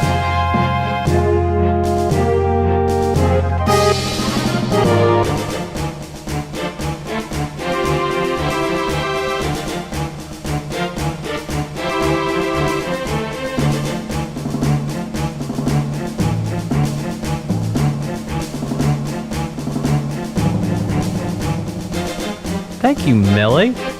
You appreciate that. Wer hast ein Luperoni? Jawohl. This next one is called A Sacrifice. Let's check it out. Hey, if you're having a fun time today, type a number, any number in the chat that starts with a 1. That'd be 1. It'd be 11. It'd be 12. It'd be 13. It'd be 1,100. 287.9 recurring. Thank you all so much for watching. Oh, excellent. Thank you all so much for watching. I really appreciate you being here. Check out this next one. A Sacrifice.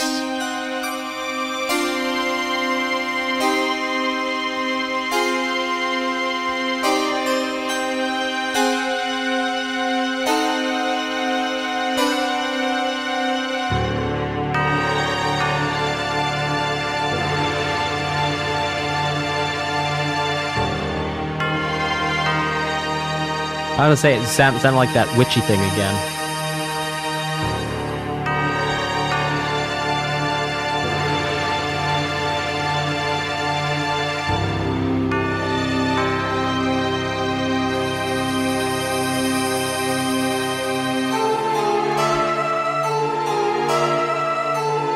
There it is.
Okay, so you guys want to know what the connection is between this and the witches? It's literal. It's a literal connection. Whatever. It's a musical connection. So, look, the first time we heard the witches, they were doing something like this.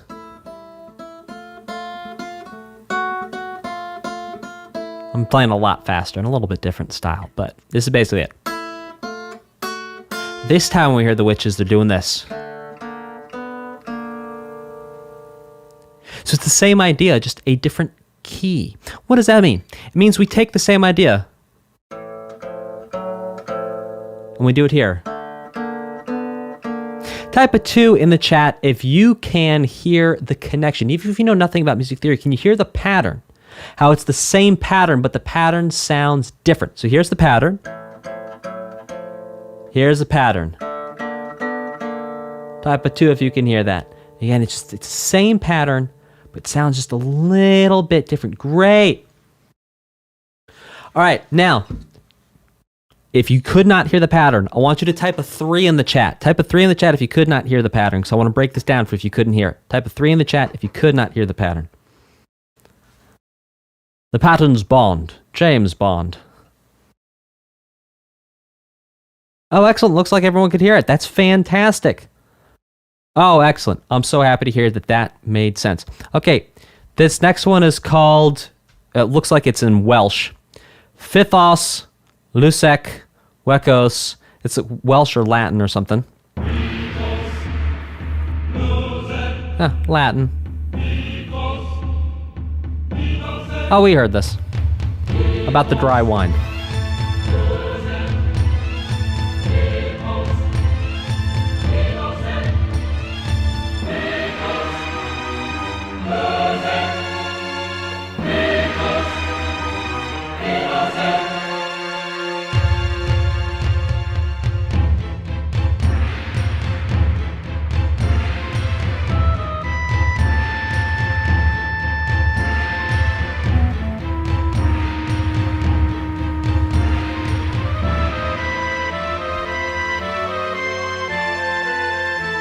Succession of witches.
Man, they didn't make... You know how like Final Fantasy VII, they had that entire remake? They didn't do a remake for 8, did they? Chat, that doesn't exist anywhere out there, does it? Because I gotta tell you, pieces like this, I could really use an orchestra. Oh, that's such a pity. That is such a pity. Yeah, not yet. Hopefully soon, one day. This next one's called Intruders.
I think that's a loop.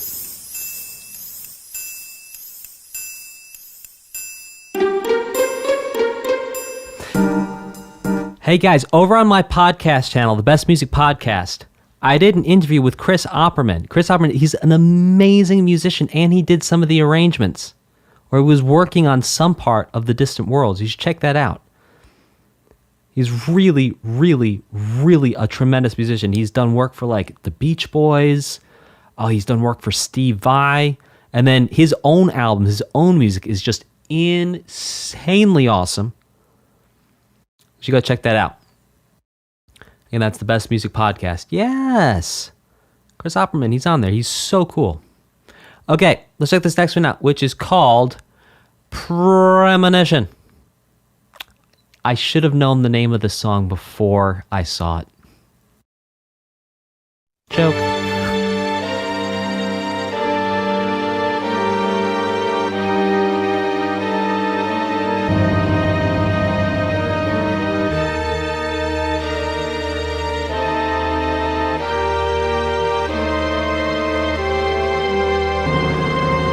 We had that witchy thing, the ba-dee-da-da. Oh! Final Fantasy main theme there.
So what's cool is like, number one, that we had the Final Fantasy VII main theme, which, because my first exposure to Final Fantasy music was Final Fantasy VII, I'm just calling it the main theme because in my little brain, that's reality. Because I have not heard the other Final Fantasies to be like, oh no, it's a Final Fantasy VII theme. I'm like, it's the main theme. Okay, so.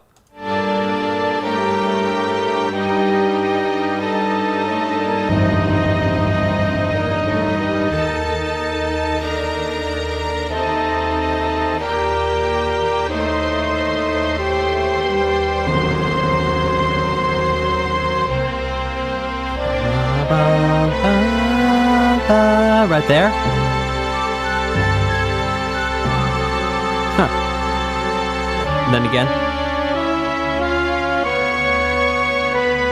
There you go.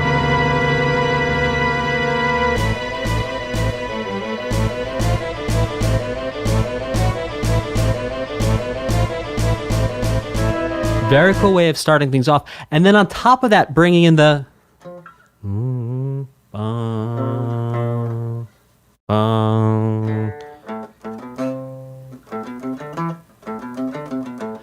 Wow, that's different from what we heard before. So let's keep moving into the next one, which is called Wounded.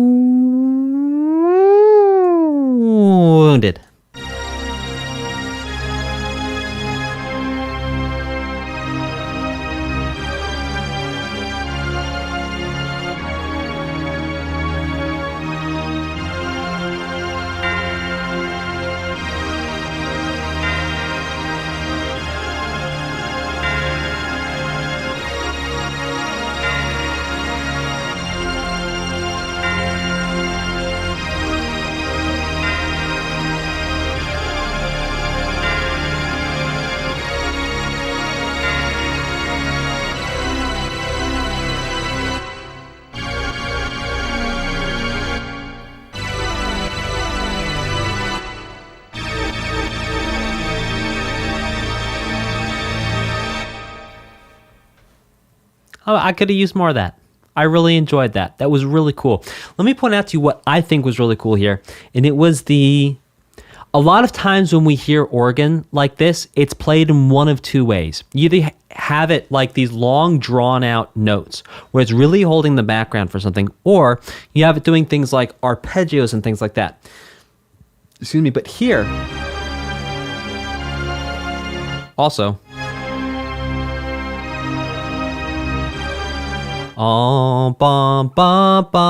might be gesturing at the Final Fantasy VII theme there. Maybe not, but that's not the point of what I'm trying to make here.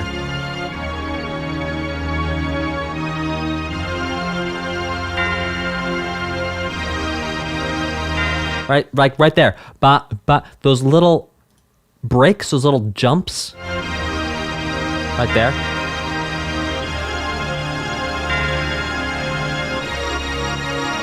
Yeah, ba right there.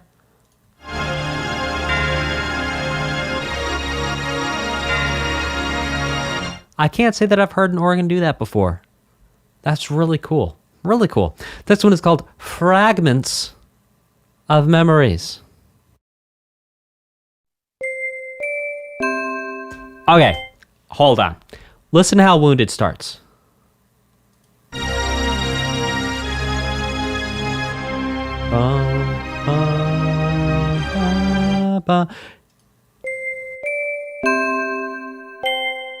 Which is like, oh, listen, I'd put money on that was starting, like, thinking Final Fantasy VII. Like, both those, Huh.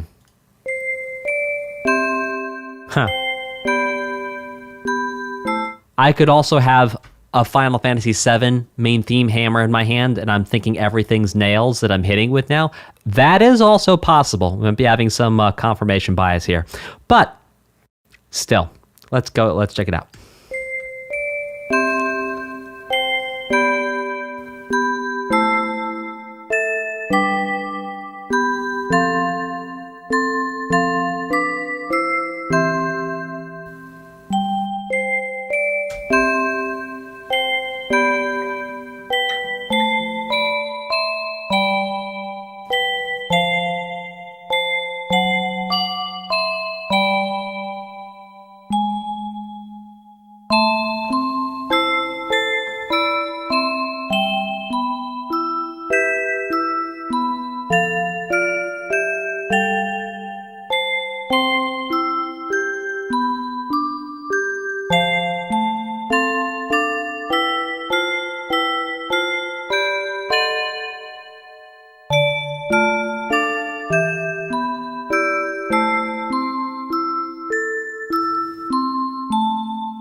let's talk about this chord progression. It's actually really fun. So it's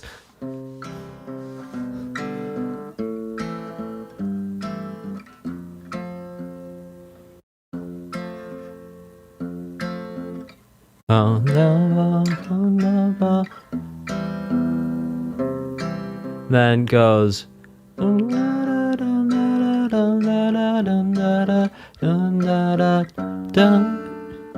5 of 5 secondary dominant to G, secondary dominant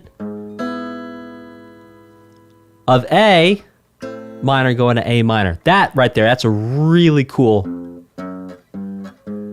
So the bass is actually walking up chromatically there. So we have F to D major, first inversion, so F sharp's in the bass. That F sharp gives us a half step push up to G, to an E major, first inversion. That G sharp gives us a push up to A minor. Very cool. This next one is called Jailed.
All right, that's a loop. Let's check out.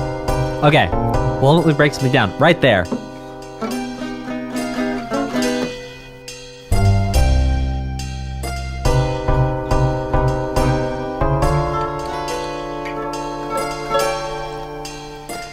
Okay, so here.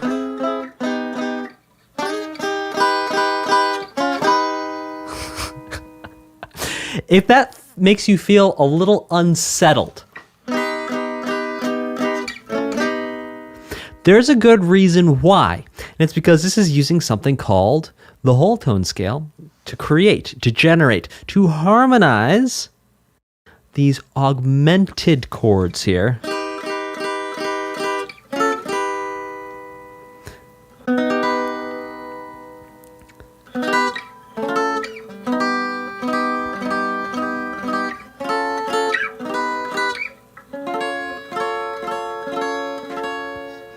And And so what this is, it's one of the most unsettling and sort of suspicious types of chords you can play. It's very mysterious.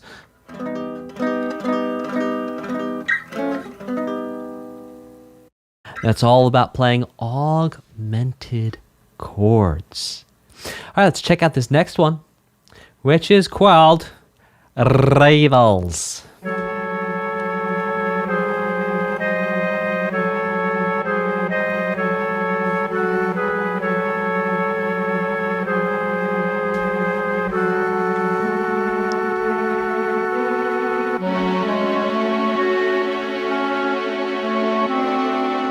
Oh, nice.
I love that.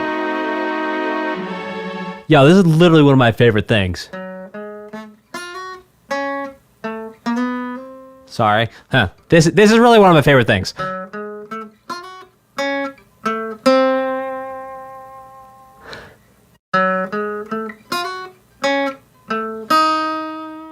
Ow!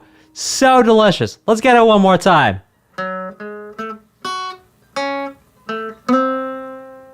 Oh, so yummy.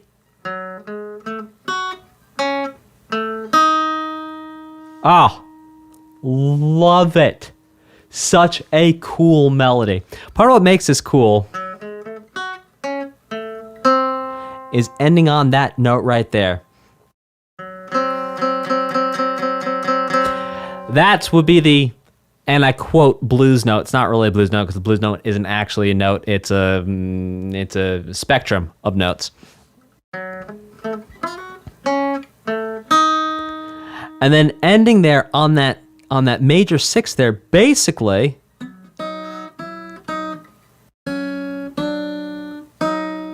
we heard that in the Witch's theme.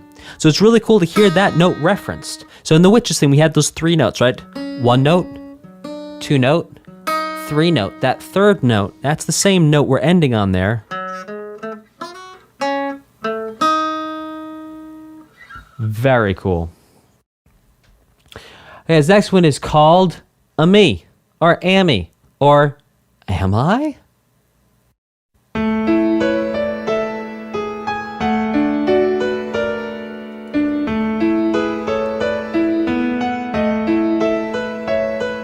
Oh, so many things we've heard so far.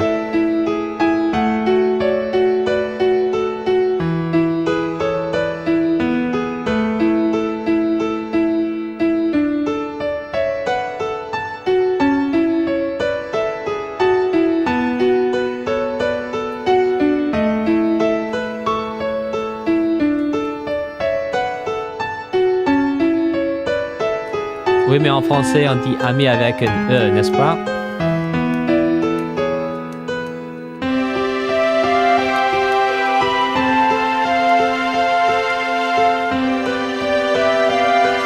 The Blamberg variation, says Nathan. That's hilarious. That's a good joke.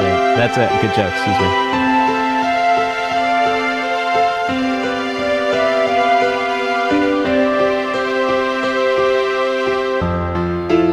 I'll explain the joke.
Well, I think I would like to summarize today's stream with a quote from the poet Britney Spears. When we're up in the club, all eyes on us. If you're finding this video helpful, I have tons of courses in my community for gamers who want to create their own music. If you want our help to create your own music or to build a professional portfolio on Spotify, YouTube Music, and Apple Music, or you want help composing your first original soundtrack, click the link in the video description and apply for our Gamer Music Creator program now. There are tons of compositions and songs we've already helped gamers just like you create and release professionally. No previous musical experience is required. You can be a total beginner and we will show you every step of the way through creating and releasing your own music. You also do not need to buy extra gear. We give you everything you need from day one if you are accepted into our program. Click the link in the description and apply now. Well, hello there, and welcome to the stream for the company Best Music Coach. My name is Dan, and I'm so stoked to be the music teacher you are about to watch. Discover Disc 3, the Final Fantasy VIII original soundtrack. I have never heard this before in my life, not once ever. Never ever. So everything I do say, talk about, teach, and break down is going to be off the top of my head in the moment, which means I might make a mistake or I might get everything right. Who knows? We're going to find out together. Let's get this thing rock and roll and make sure you hang out to the end for my final reaction and summary, which you don't want to miss. If you'd like to upvote an OST for me to react to, you may super chat it and just tell me what OST you'd like me to react to, and we will rock and roll and add that to the list. If you want to see the list, it's in the video description. With no further ado, we're going to get rockin' and a rollin', a rockin' and a reelin', Barbara Ann, Barbara Ann, with The Spy. Let's do this thing.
All right, let's talk about what makes this song sound like this song. First, a real quick thank you to Chris. Chris, thank you so much for gifting 5 memberships to this channel. Thank you so much for your generosity. Thank you, Chris. So what we're going to talk about is really why this song sounds like this song. Now, the reason why the song sounds like the song is because of a type of music called funk. F-U-N-K. Now, the whole thing about funk, and you can go back and listen to a fellow called James Brown. James Brown is the godfather, or was the godfather, of funk. And the whole thing behind funk is that it's sort of like a machine. It's like an engine. You have everyone's going to be doing one different repetitive thing. But when all those different repetitive things come together, that's what creates the magic. So let's break down all the different repetitive things that are happening here.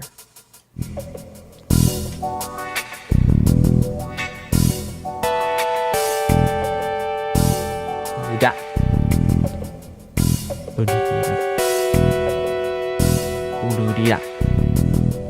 So you hear that? And that's using a wah pedal. A wah pedal. Which, if I can find I don't know where I put my multi-effects pedal. If I find it during this stream, I'll plug it in and I'll show you guys what I mean by wah. So, we have that element, right? And that element pretty much stays the same the whole time. So that's one part of the machine. The next part of the machine that we hear is the drums.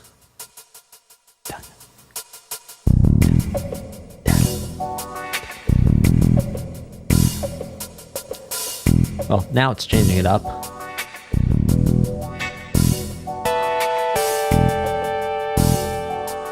Okay. In this case, not the drums, but let's listen to the bass.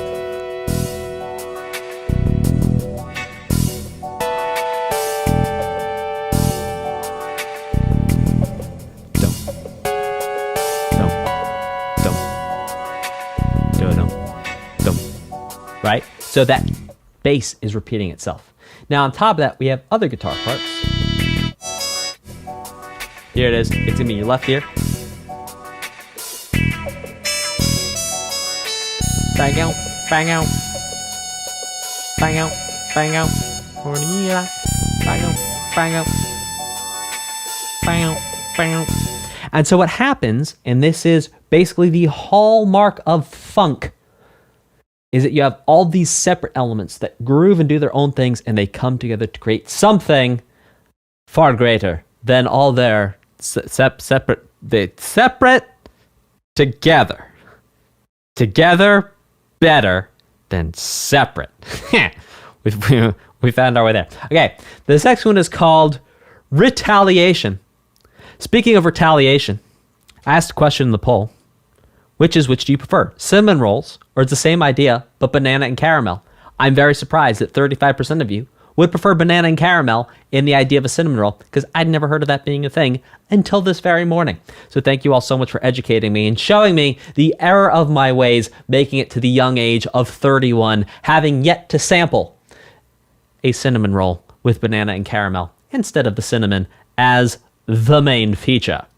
Okay. All right, Retaliation, let's do it.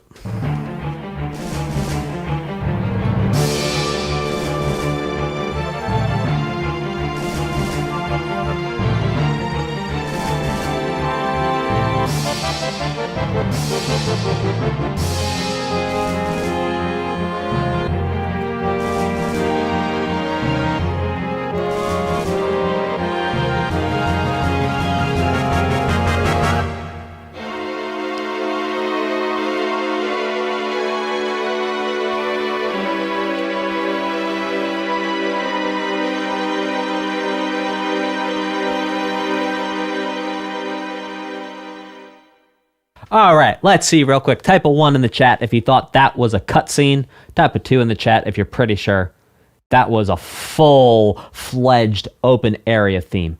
Tell me what you think in the chat. I'd love to see what you think. Type a 1 in the chat if you thought that's probably music for a cutscene. Type a 2 in the chat if you think that's music for exploring a big open world type area. Yeah, yep. I'm agreeing with all these here ones. Now, let me tell you why. So this starts off sounding like it could go somewhere. Which, by the way, you've heard that before. This too, perhaps.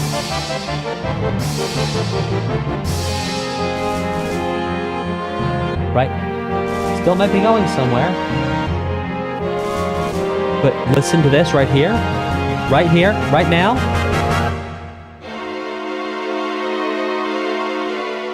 See, it's like if you've ever been playing a racing game, right?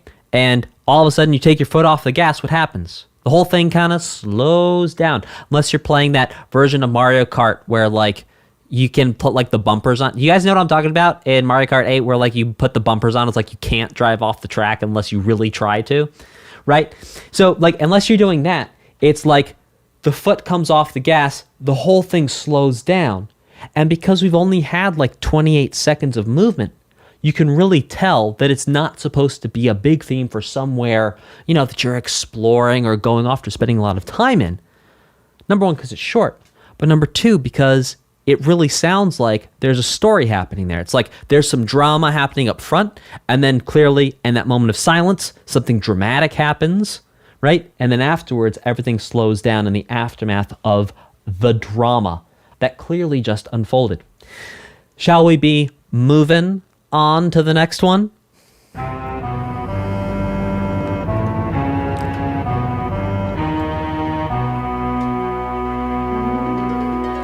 There you go, me. Great to see ya.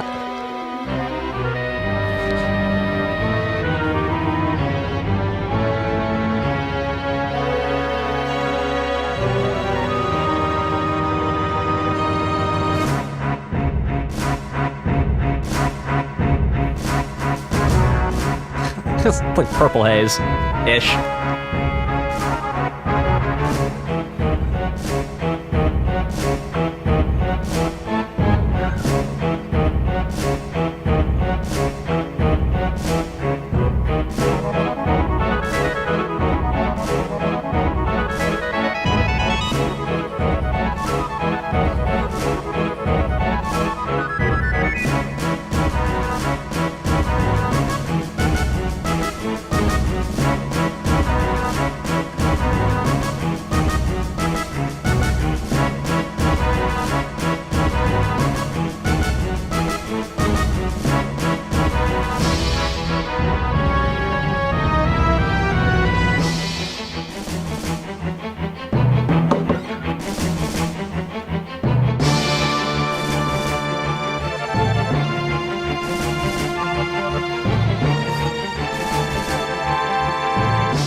Wow, what a shift.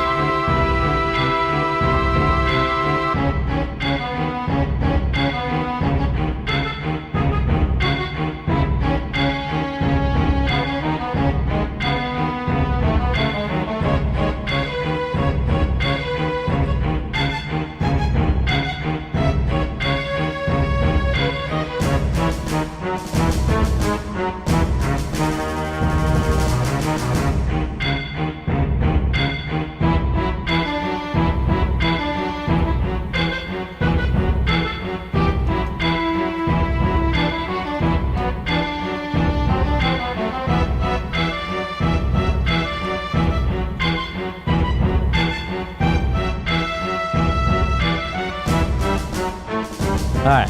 Yeah, it does sound like it looped. Thank you, chat. Thank you, chat.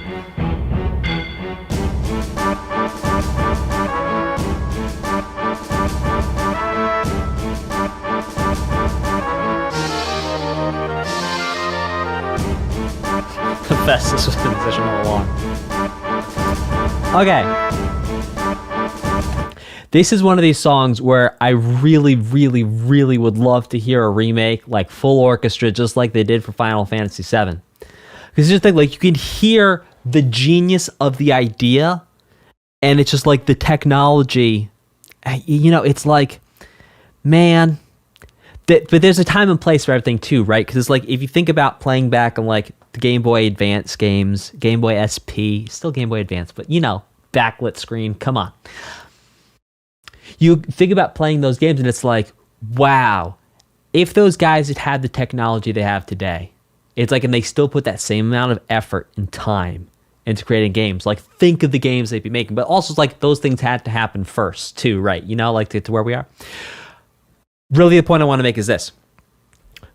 You see sometimes, and this has happened before, so I really should know better with Nobuo Uematsu, but sometimes I'll hear a riff and I'll be like, oh, that thing's definitely going to repeat. So I'll pick up my guitar and I'm going to jam along, and then, like, no, it doesn't repeat. Or if it does repeat, it repeats in a way you might not expect. And if it does repeat in that way you might not expect, you're not going to anticipate when it's going to repeat in that way, because in the first place, you didn't expect it. So, a ton of fun, very cool. And if you ever wonder why I pick up my guitar and then I put it down, it's because I'm not able to anticipate what Nobuo Uematsu is going to do next. And I'm pretty good at anticipating what someone's going to do next when it comes to music in general. I wouldn't say in all genres, but in many genres. No idea what's going to happen next year. So, a lot of fun to listen to. It's always a journey.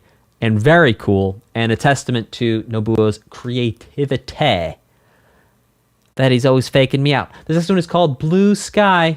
Here we go, let's check it out.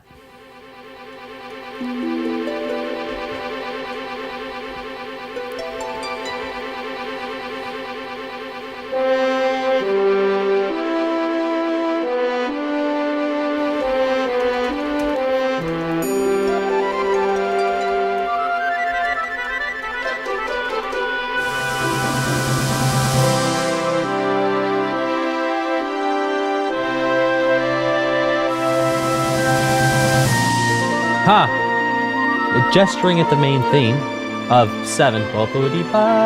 Yes.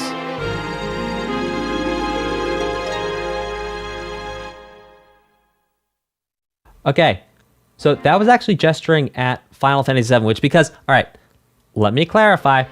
Whenever I say the main theme, I mean the Final Fantasy VII main theme. I just heard the Final Fantasy VII soundtrack first before I heard any of the other ones, and I heard it like in 3 different ways. I heard it regular style, I heard it remake style, and then I heard some of the jazz tracks. So, in my little world, I'm like, oh, this is the main theme. All right, Final Fantasy main theme. Check this out. This is actually gesturing at it.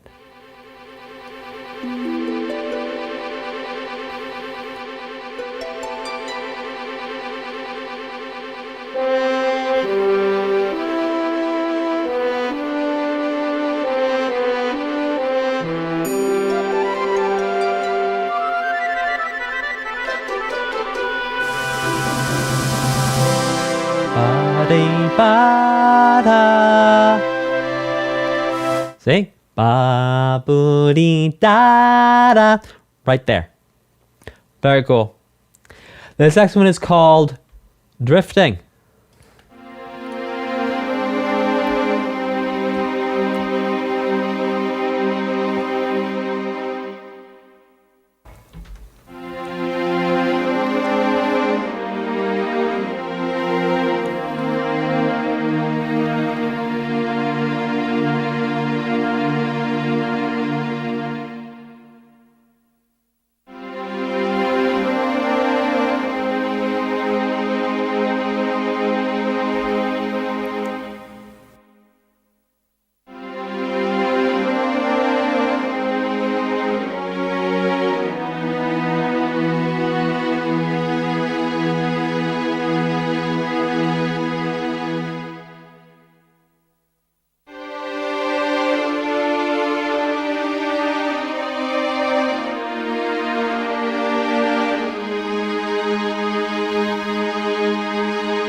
All right, we're going to pause it there. I want to break something down for you guys because this is something I've said quite a bit, and I want to make sure I'm being abundantly clear. When I say that something gestures at something, what I mean is that there's going to be a couple of notes, or a couple of notes with a similar rhythm, or a couple of notes in a similar direction. So like notes going from low to high, or from high down to low. That there's going to be moments where you have just a few notes. And because just a few notes line up with something else, or are reminiscent, they remind you of something else, or they are similar to something else, or they're connected in some way to something else, I like to call that a gesture, because it's a very broad term that really describes, it's not quite it, right? It's a gesture. It's not the movement, right? It's not the exact copy. It's a gesture at it. So I just wanted to be clear that when I say gesture, that's what I mean. I mean, it's similar to it, but I'm not going to go into like every single excruciating detail of how exactly it is similar. But it's like you can hear shda booty da da. It's like you can hear the similarities. Okay. Let's keep this thing going. With Heresy. Oh, goodness.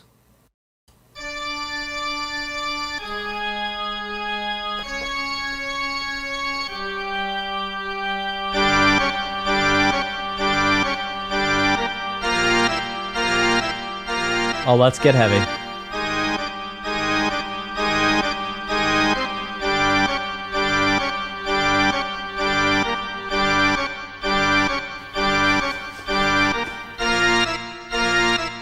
Oh, come on, give me some drums.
Oh, sometimes, oh gosh, it'd be so cool.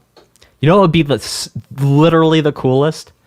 Is if we could get someone on a drum kit, someone on a bass, and I could just like cue them in on songs where I want drums and bass. Because man, this song is so cool. But gosh darn it, do I wish there was some heavy metal drums. Just like China cymbal, double kick. You know what I'm saying? Okay. Something really cool that I want to point out here.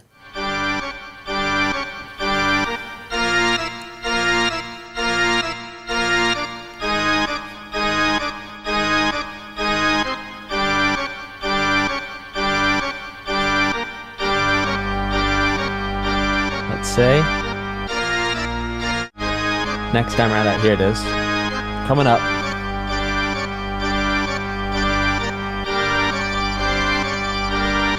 Like bon dee don dee bon dee don dee. That little dee in there. Bon dee don dee bon dee don dee.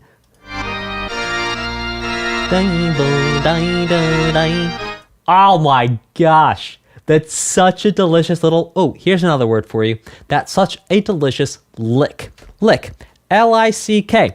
A lick is a small musical fragment, not unlike a gesture, that we talk about. So, for example, the Rolling Stones had an album called, 40 Licks and Riffs, I believe. Or 40 Licks, maybe it was.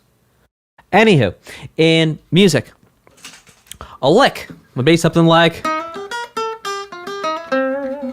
that's a lick. A lick might be,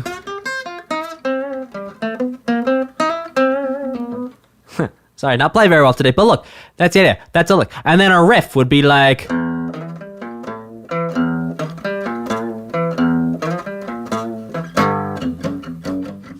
right? That's a riff. A riff. So riff typically would be repeated often and repeated lower down, lower sounding notes. And then a lick typically, not always, but lick typically would be higher up, not as repetitive.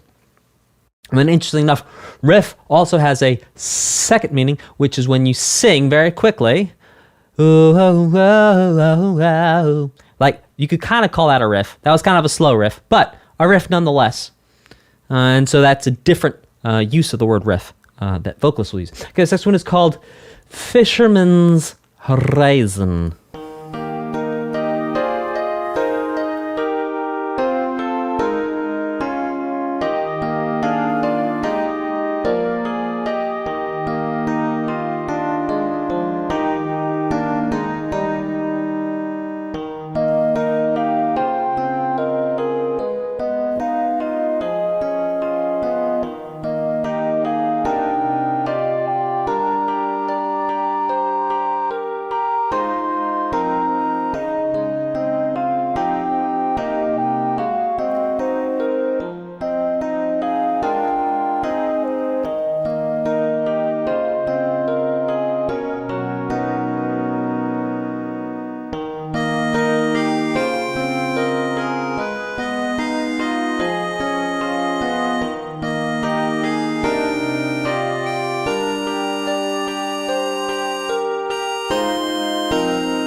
Luke, thank you. Alexandros asks a question with a super chat. So we're actually going to get an answer for that now, so we don't have to come back to it later. And then it says, at 43 seconds, what is this beautiful chord in Fisherman's Horizon? Thanks for your great work. Well, let's go check it out, Alexandros. Let's see if we can suss out what's going on there.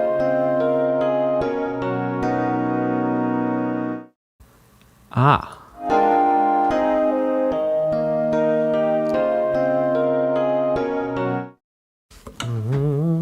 Was I'm gonna use the piano for it because that sounds like not a guitar-friendly chord.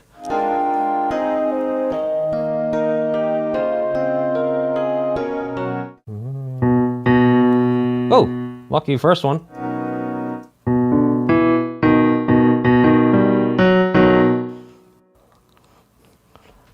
Give me a second here, folks.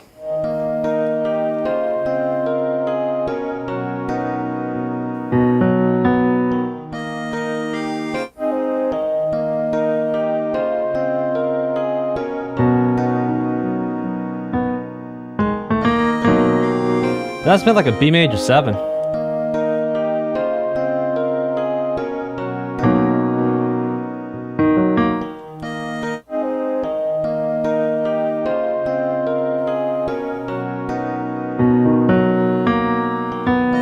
Yeah, I might be missing a note.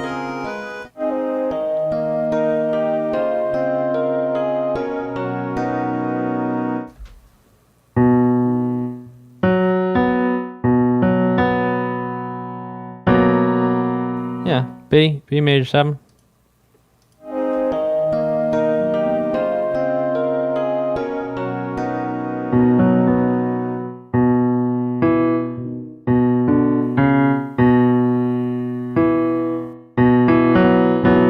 Is there a fourth in there?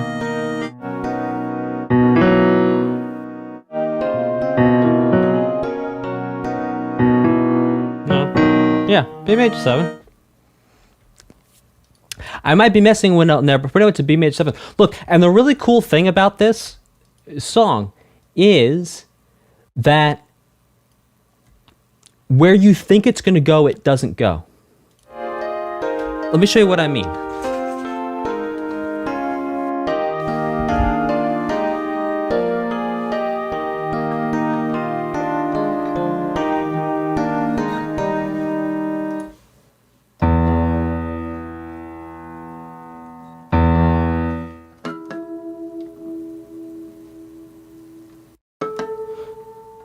Sorry, guys.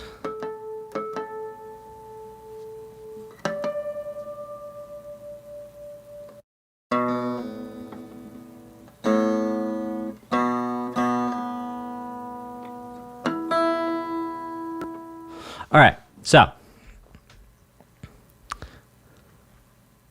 now, Alexandros, was that a test because you know I was going to miss a note, or did I actually get it right? I think I got it right there.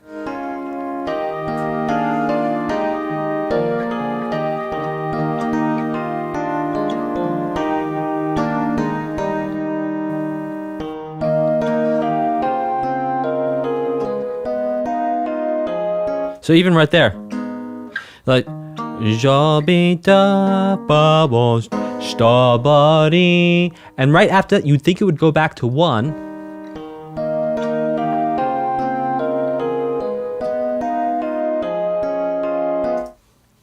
Like, I don't even know what that chord was there. But the point is, you'd think it would go, but it doesn't. It's like it's always taking one extra stop on the station.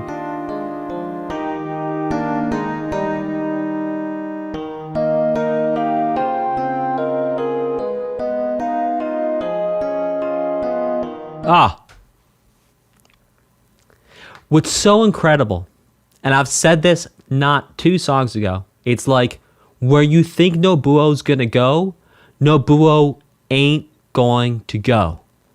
And it's just like the creativity of doing that, and perhaps indeed making a point of doing that. Well, yeah, so Alexandros, the whole thing about that, and the reason why it sounds so interesting is because our tonal center, we're establishing E flat major and then going to a B flat major 7. So look, if we go through this, ba ba ba ba boo ba boo dee ga, kind of, da bee, whatever, ba boo ba ba bee ba, and then we go to B major 7. That's why it sounds so cool, is because we have this idea that we're in E flat land. and then taking those two notes that are common between E flat, because indeed, in an E flat major chord, we have an E flat, a B flat, E flat, and then G. And then, excuse me, what we're doing with the B major 7 is we're essentially keeping that B flat, except we're thinking of it as an A sharp, and then we're keeping the E flat, except we're thinking of it as a D sharp, and then putting a B underneath. So if you can see, I'm actually only moving one finger to change between these two chords because they actually have two notes in common. And that's actually connection between the two chords. So E flat and B, we could even call it a C flat major, really. If we want to keep referring to this as a B flat, keep referring to this as an E flat, a C flat major 7. But there you go. It's just super, super cool to go.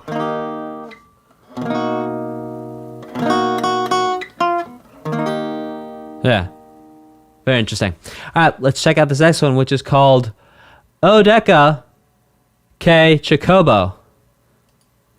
I remember Chocobo from Final Fantasy VII, do I not? Oh, I remember this. I think we've heard this before.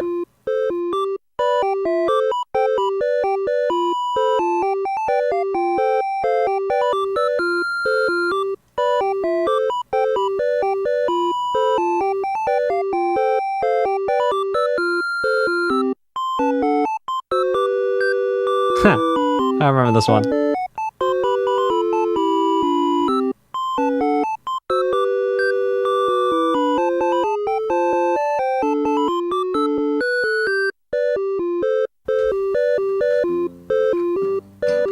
Same key as last time too, if I recall correctly.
All right, so I'm going to show you guys what is being used in melody. It's something called harmonics.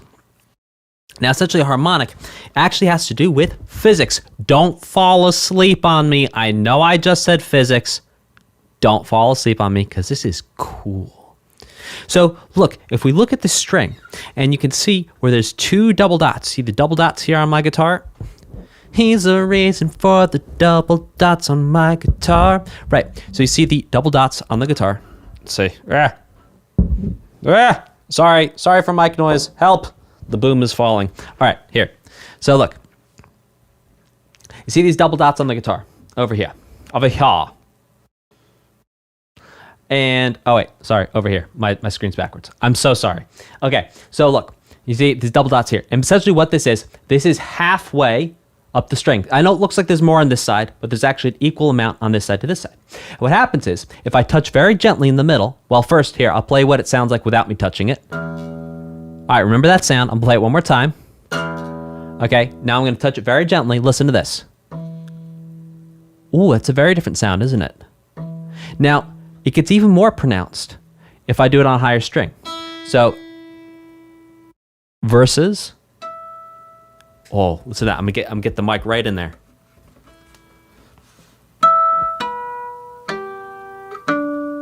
You hear that? How it's got that little pluck to it that has this very brilliant, shiny sound.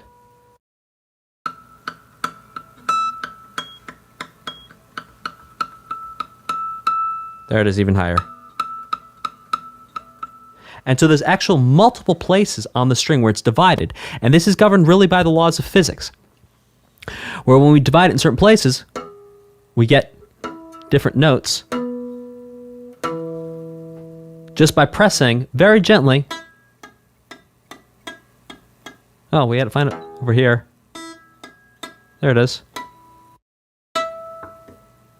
And those are called harmonics. Harmonics, those are called. And so what we just heard there in the melody was basically the use of harmonics to play the different notes, or what sound is supposed to sound like harmonics really, because it wasn't an actual guitar playing.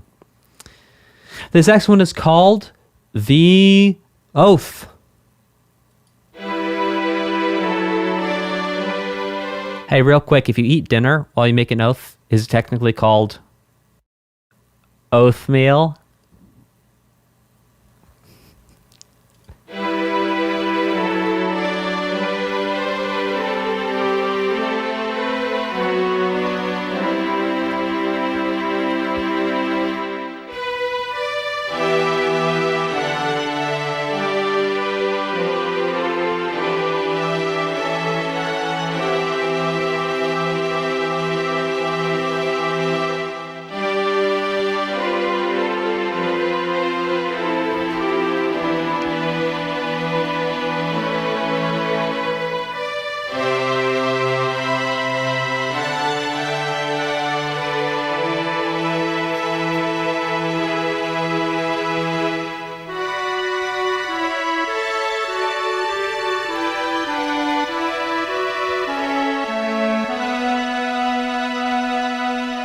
Ooh, little sus chord there.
Okay. A quick shout out and a thank you to Muhammad Ali for your very generous super chat. Thank you so much, Muhammad. We'll read all the super chats at the end. Thank you very much for your generous super chat. I do very much appreciate it. Okay, let's go ahead and quickly break down what a sus chord is. Why do I say a sus chord? It's because it's actually sus stands for suspended. As in suspended animation. And so sus really means that we're going to take a chord. So typically, we think about notes as being 1 through 8, but we're only going to count for up to 5 for today. So we're going to 1, 2, 3, 4, 5. I'll do that again. 1, 2, 3, 4, 5. So we take the 1, the 3, and the 5. We play those all at the same time. 1, 3, 5, all at the same time. My voice can't 1, 3, 5 at the same time, but my guitar can. 1, 3, 5. Now what we do is if we change a 3 to a 4 or to a 2, then it's gonna be a sus2 or a sus4 versus the triad. And so those are sus chords. Suspended. All right. The next one is called slideshow. Okay, so slideshow part 1, slideshow part 2. I'm sorry, I just banged the guitar into the boom. I'm hoping to blow any of your ears out. I apologize. This one is called slideshow part 1. We're going to listen to slideshow part 1. Then we're going to listen straight to slideshow part 2. And then I'll give my reaction to both. Here we go. Bet you didn't know I spoke Portuguese, huh? It's a joke. All right, here we go.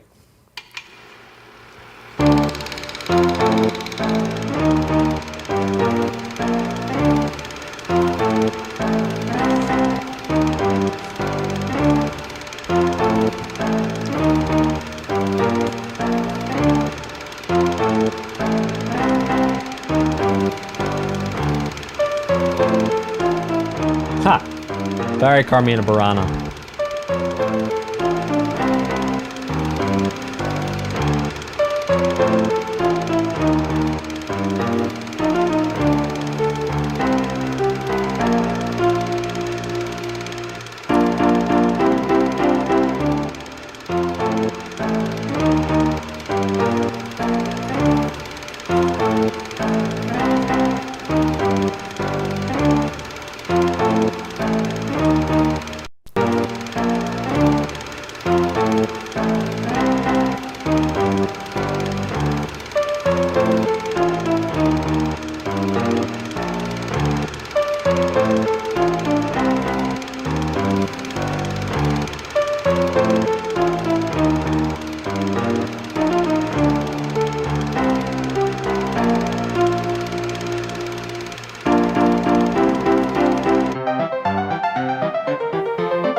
Maybe not Carmina Burana. Maybe I'm thinking of something else.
Guys, help me out here, because I feel like I'm having a senior moment.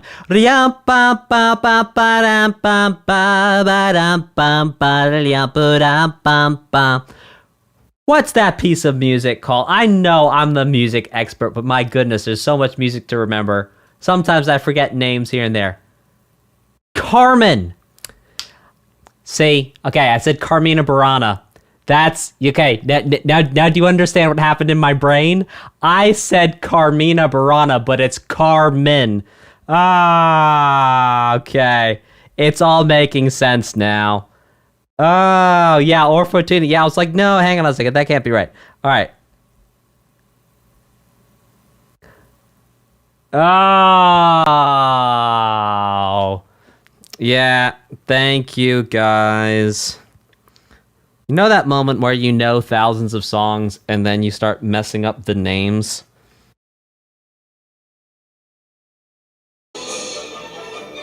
No, that's not it. Let's see. That's the whole thing. I was going to try and find it. No, not the Overture.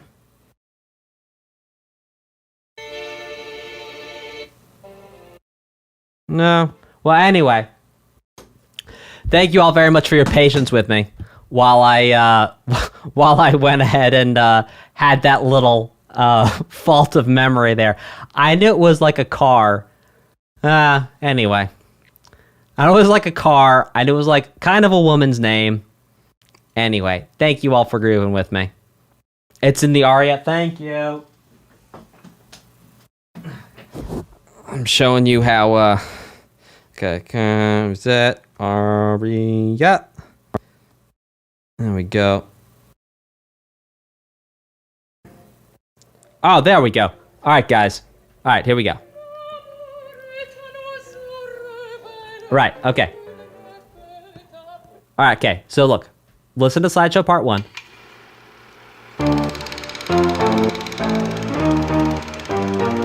All right, now listen for when the melody comes in, and it's all going to become clear.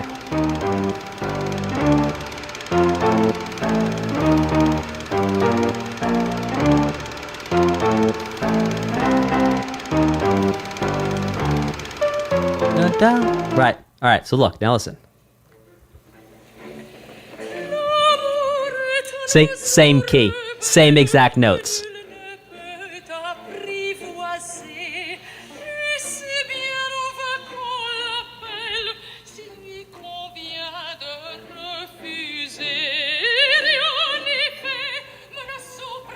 Great singing. I don't think I've ever actually seen that opera in full. I should probably do that. So, yeah, there you go. That is the connection right there. Okay, so thank you all so much for your patience with me while I blundered through that. Okay, this next one is called Love Grows. Ooh, love grows.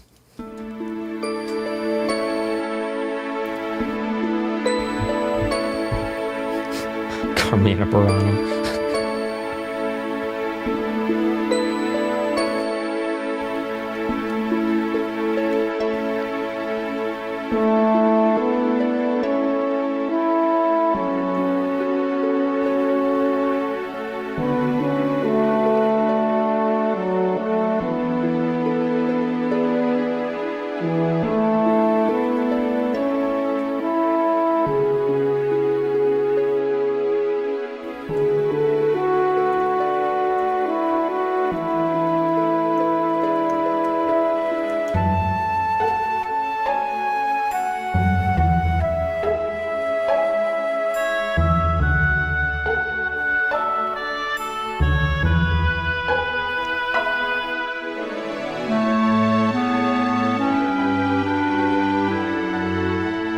Gesturing at the Final Fantasy there.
think that might be a loop there.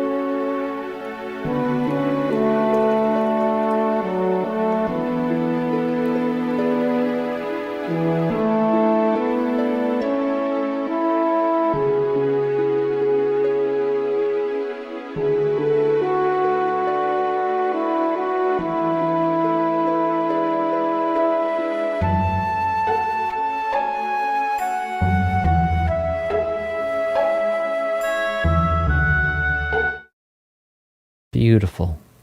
Beautiful. So tasteful. So gorgeous. Let's break down one thing in here.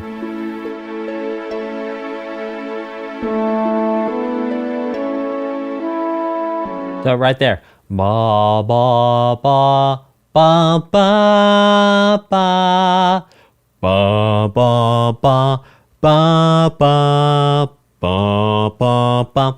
It's like little fragments of the Final Fantasy VII theme, woven in, here and there. Just pop up everywhere, don't they? This one is called The Salt Flats, which is what the Rascal Flats were called when they lived by the sea before they got in trouble. Here we go.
Okay, so Dave Crafton in the chat just made an excellent joke.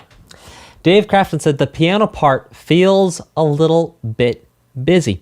Perhaps you've heard people use the term busy to describe music before as opposed to not busy. Busy is a very high-level term that's not very nuanced in terms of actually the change that you want to have happen. But if you're working with an experienced musician, what's very cool is you can tell them to just be more busy or be less busy, and then they will actually create something brand new for you. So busy means that there's a lot going on. There's lots of notes, lots of things happening. Less busy means that there are less notes, but there's no defined term of like how many notes per minute. Like there's no quantifiable thing of saying that's busy versus not busy versus more busy.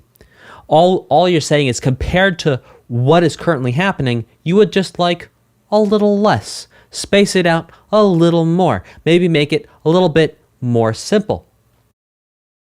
Now, as this piece of music is not very complex, the joke is maybe it could be a little less busy because it's not very busy at all. The whole thing is very not busy. Now, what's interesting is that there is no inverse word that is used. You don't say make it more lazy or more relaxed or less tasks at hand. You just say more or less busy. And that's a very high level way of communicating what's going on in different instruments in music.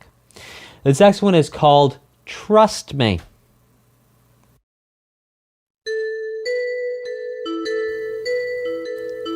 Now, this sounds like Toby Fox.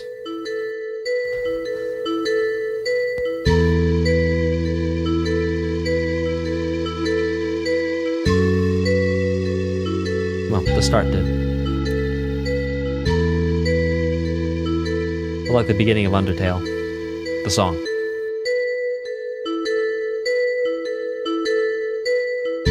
Except not swung, but anyway.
So, what's interesting here, this instrument you just heard in your right ear if you're wearing headphones, which by the way, I always recommend you wear headphones on these streams because I'm pointing things out in the music that you might not actually hear through either your cell phone, your tablet, or your computer speakers. Unless they're like, nice plug-in speakers. So headphones are nice, earbuds are nice, and then don't turn them up all the way because you actually hurt your hearing. But this thing you're hearing in the right ear here, right there, kind of like a whistling sound, that's like a pan pipe. A pan pipe. And check out the Peruvian pan pipes. That's the sound right there. This next one is called Silence and Motion.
Okay.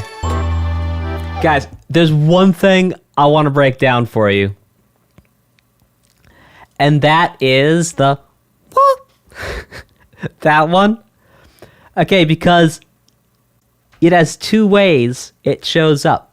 Two different rhythms when it shows up.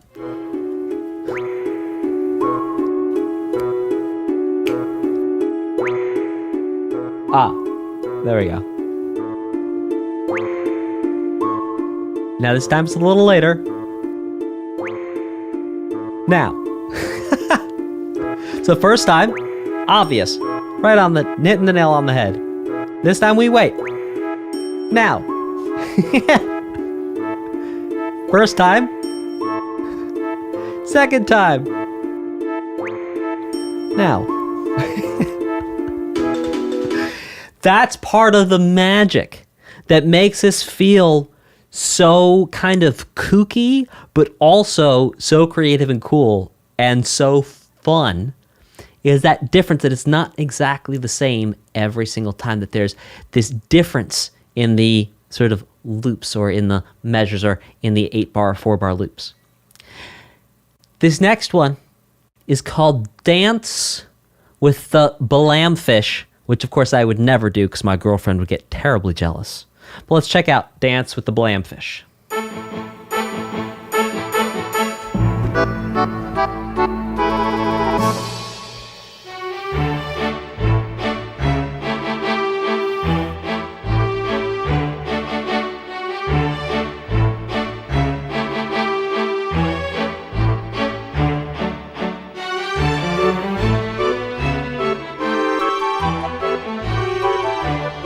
Valse à deux temps.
Okay, so here's what's really interesting. Someone just asked, is this a waltz? And no, it's not a waltz. Because the waltz would go 1, 2, 3, 1, 2, 3. And this goes 1, 2, 1, 2.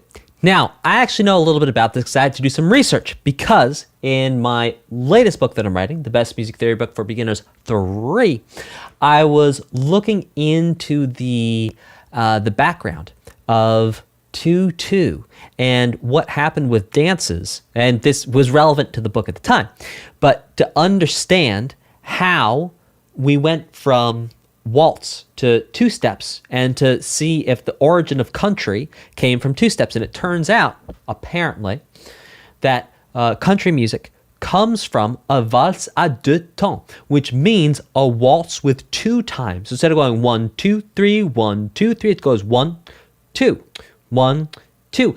Now we think of this in our modern context as being 4/4, as really being 1, 2, 3, 4, 1, 2, 3, 4. But here's the thing: back in the day when they first invented this, they only thought of it as being 1, 2, 1, 2. Or the musicians were thinking 1, 2, 3, 4, but the dancers were thinking 1, 2. So what's really interesting is to hear these things that sound like it should be a waltz. And really, it's going to be some different type of dance. And I'm not super up on my dances. I'm not a dance expert. And all I can tell you is the research that I've done, and I know from that because I was really looking into the history of country music, like all the way, like going, like how country music started, going all the way back to classical music. And it was really about that moment where because the country two-step, right? Think about it. The music's in 4/4, right? Originally, like old country music is actually in 2. But then somewhere along the line, it really took an influence from rock and then from pop and turned into 4/4 instead of 2. How interesting and cool is that? Oh, everyone's saying listen to the rest of the track. Okay.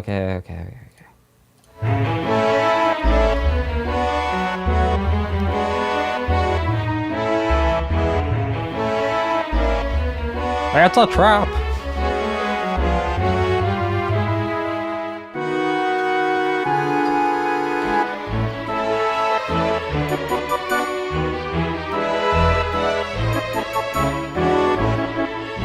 Honey, I promise I'm not dancing with the fish.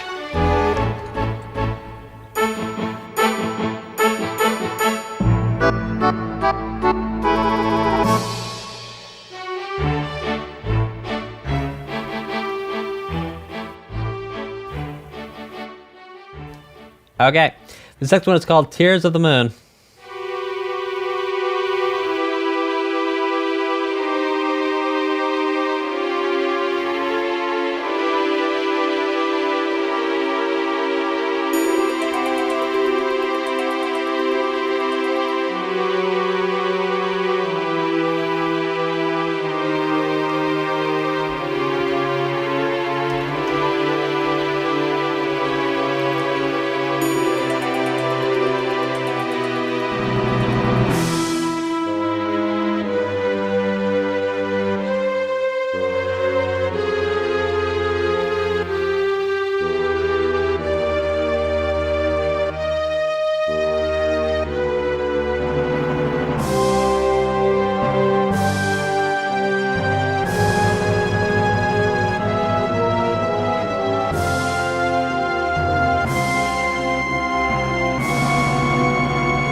How delightful.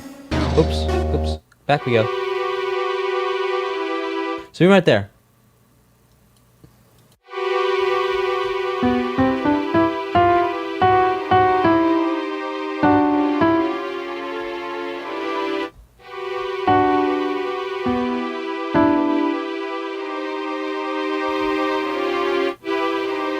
Now, see, look.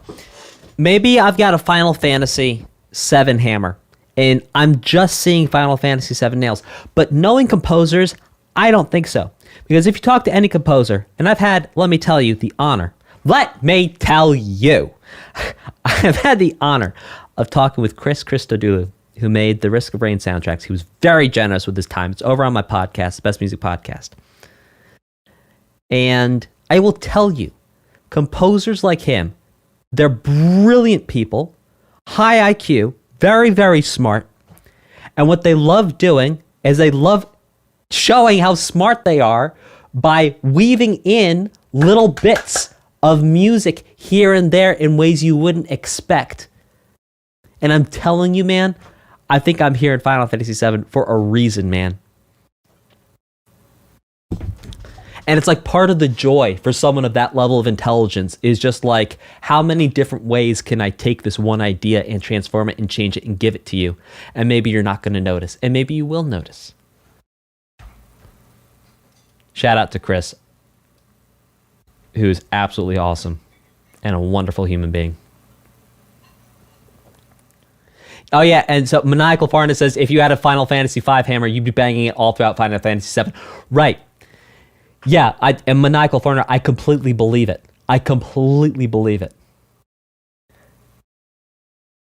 Zalio says basically they tribute themselves, and not quite, I would say quote I would say they quote themselves. They take a motif. A motif is a musical idea.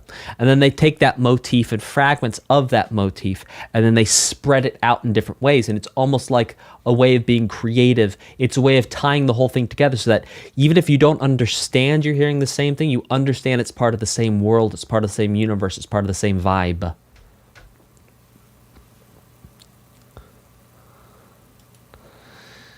Okay, let's check out the next one, which is called Residence.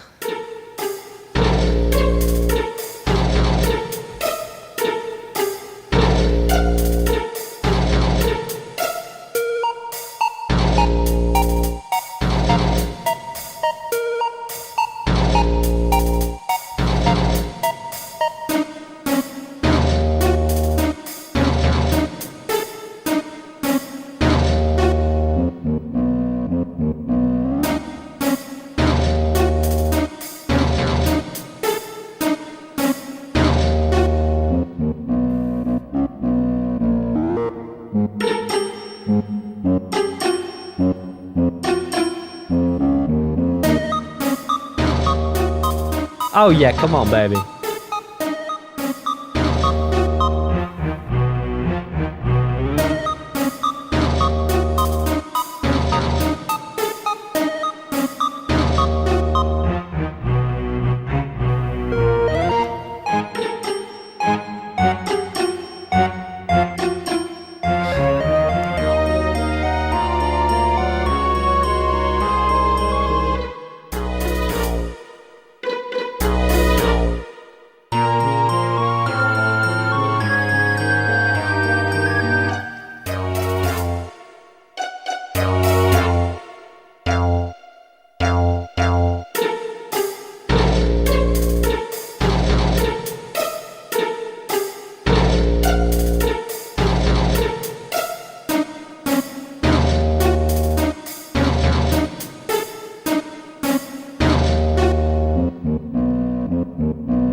Hola.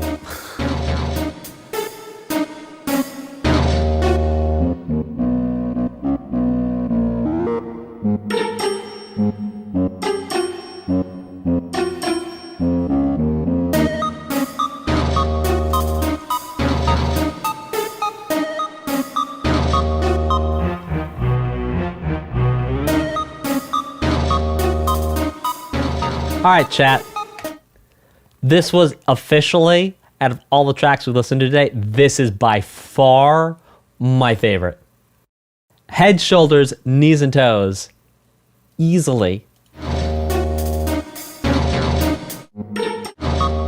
Look, this part right here. This is, if I may say what the kids say, such a bop. Such a bop.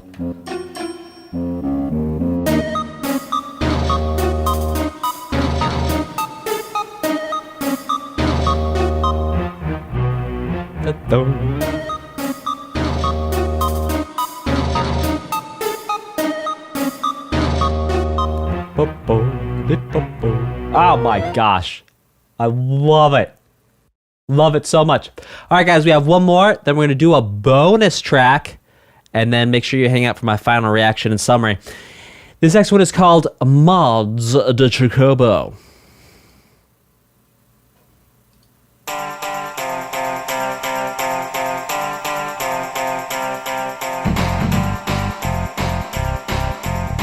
Oh gosh, what song is this?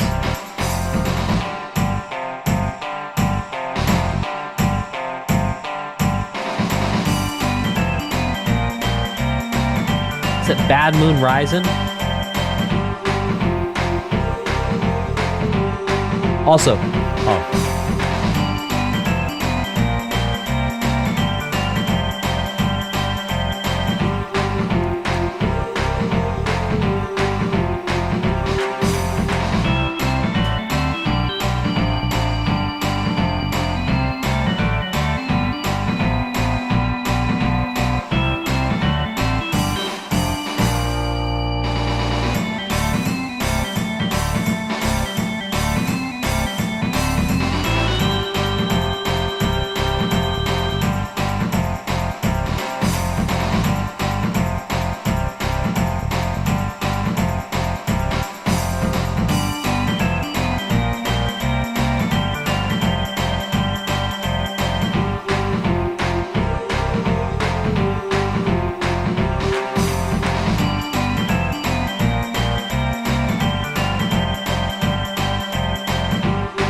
All right, let's listen to the intro one more time here.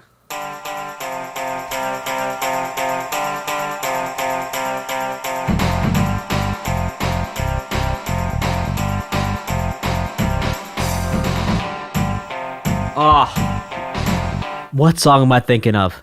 It's like the reverb on the drums and the tambourine.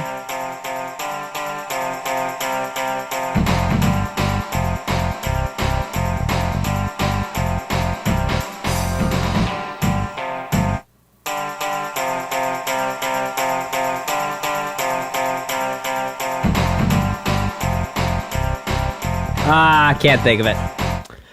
Hey, I see a very special lady's on the stream right now, Jazera Trunzo. Hey, Jazera, I'm dancing with a fish, and there's nothing you can do to stop me. I'm sorry. Okay, let's go ahead and check out the bonus track from Pikachu. What we're going to listen to today is Fisherman's Horizon from the Distant Worlds arrangement of Fisherman's Horizon. Let's check it out, folks.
Wow. Wow. That was incredible. Thank you, Pikachu. Thank you, Pikachu, for that bonus track. Also, thank you, Pikachu, so much for getting the playlist set up for today. I do very much appreciate it. So, as I promised, my final reaction and summary. Let's get some background music going for this, and then let's break it down. All right, let's do this thing.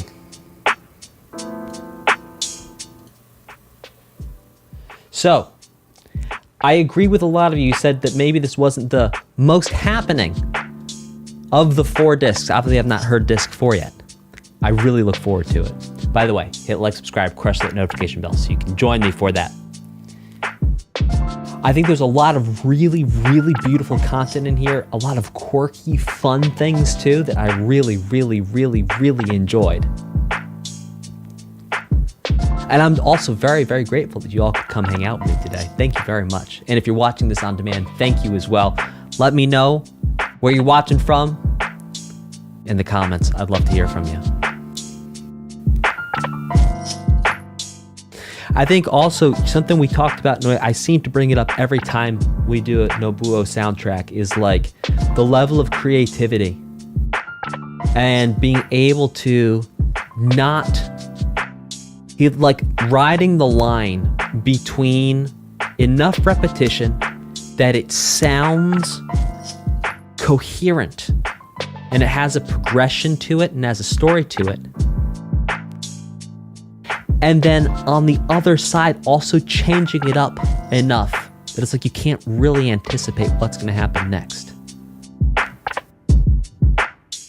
And just so loving the level of creativity, care, and work, because it takes a lot of work. It's very easy to create one idea and then just essentially copy and paste it. But to create one idea and then change, create a new idea, change, create a new idea, takes a lot more work, a lot more effort, and a lot more energy, and a lot more love from the composer.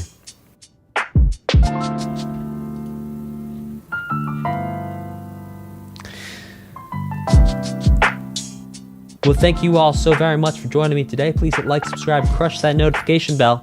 Tell all your friends. Share it on Reddit. Share it on Discord. Scream it from the mountaintops. That Music Theory for Gamers is a fun channel. If that's the way you feel. I'm so grateful to have spent this time with you and been able to take this time to spend with you. It really means a lot to me to be able to discover new music with you guys. It really means a lot to me. So thank you all so very much for this opportunity. I'm very, very grateful for it. And thank you for your support, for watching, for your comments, for your likes, for your super chats, for being members. Thank you. Thank you, thank you, thank you. I will see you all in the next stream where we're going to do part 4. Let's get it rocking and rolling. I will see y'all then. Take care and goodbye. For Best Music Coach, my name is Dan, and you are watching a music teacher's reaction live and in real time to the Final Fantasy VIII original soundtrack. I've never heard this before, ever, never ever before in my life, not once ever, and everything I say, do, talk about, teach, a breakdown is all going to be off the top of my head in the moment as we go, so we're going to start rocking and rolling straight away with Ride On. Let's get this thing going.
That sounded like a loop for sure there.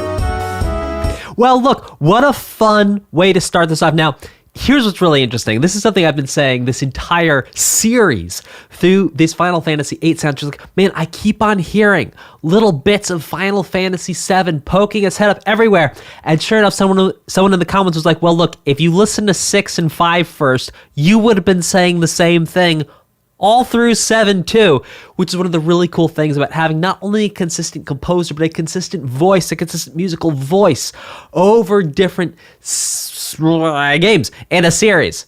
I almost forgot how to talk there for a second. So a really cool, nice, high energy thing to get us rocking and rolling here. Absolutely loved it. I have a little bit more to say perhaps on the next one, which is called Truth.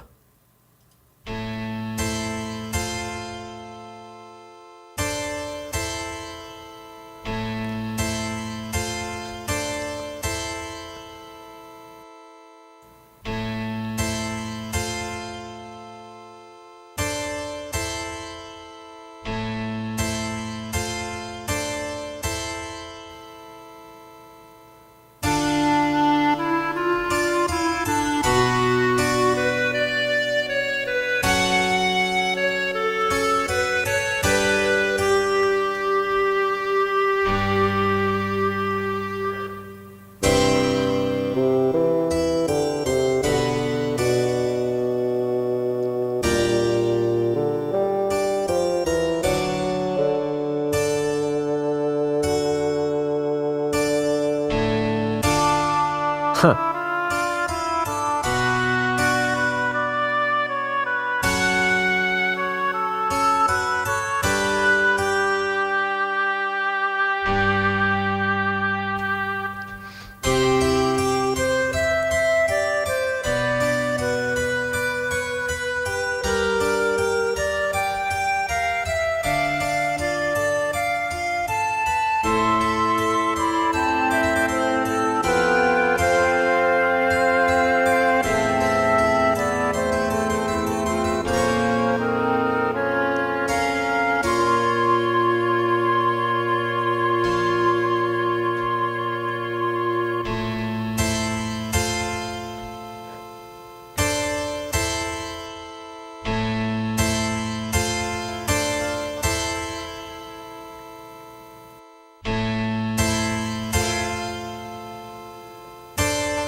We're gonna let this one loop.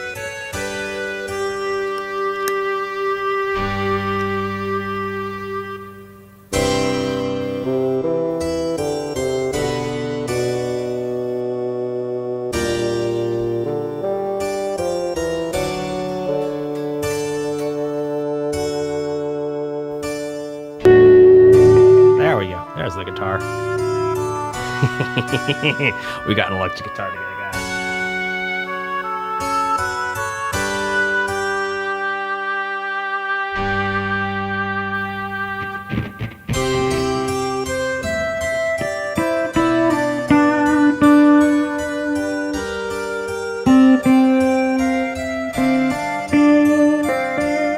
All right.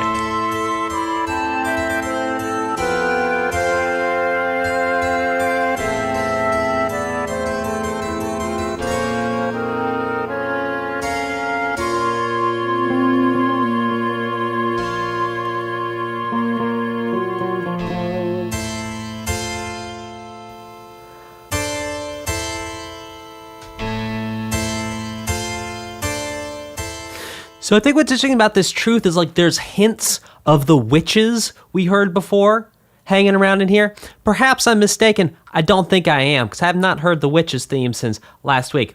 But yeah, really cool, really interesting feeling there. Very harpsichordy in terms of the sound you're hearing. That's the sound of a harpsichord. which is very interesting because it's kind of like a piano. But just to break down the difference real quick. So the difference essentially is that a piano is struck. So you have strings that are, boom, you hit them with a hammer. And then a harpsichord has strings that are plucked. And that's part of what gets that huge difference in the sound between a piano and a harpsichord. It's the difference between plucking a string and then sort of kind of like hammering the string. This next one is called Lunatic Pandora.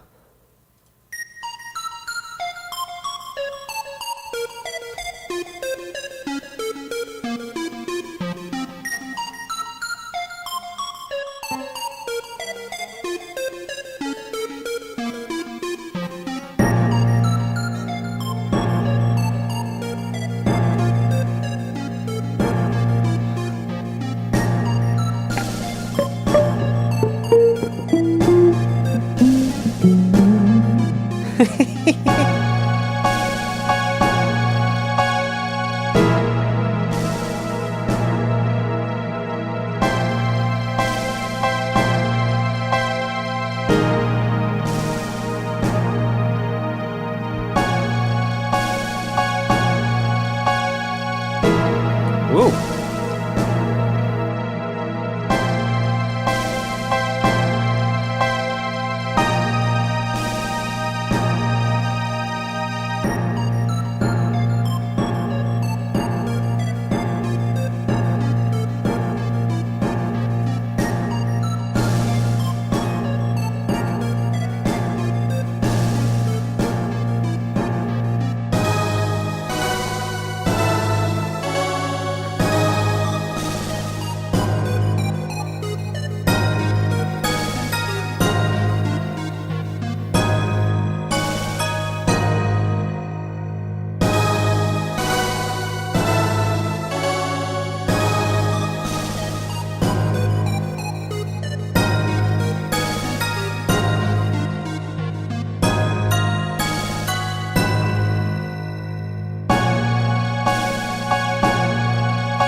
Okay, so we have a loop here. There's something I really want to point out.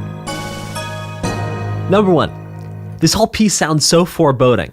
Lunatic Pandora. Well, Pandora makes sense because Pandora's box is like, you open Pandora's box and all of a sudden like everything that's wrong with the world comes out, right? So foreboding with Pandora. Something that's interesting that really makes this very foreboding is that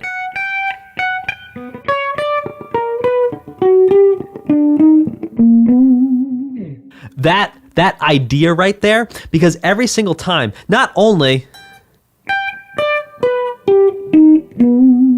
that right there is very whole tony, which means it's very augmented type of a thing. So that's part of what makes it foreboding, but then also because every single one of those notes is approached by the very smallest unit of pitch measurement we use in, 12-tone music. If you go and you look at like the music of other cultures where they use microtones, you find more. Sure, we use microtones with things like the blues and things like that, but having that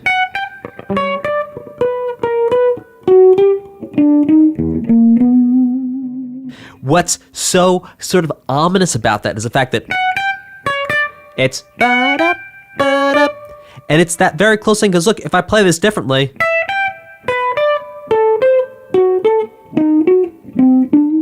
that still sounded a little foreboding, but not quite as foreboding, That sounds odd, sure, but not really foreboding. Once you start doing those little small differences between the notes, that's part of what makes it feel like, ooh, something really bad is about to happen. This next one is called Compression of Time.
Hey, first day back with the electric guitar in a very long time, so it'll take me a minute to get warmed up.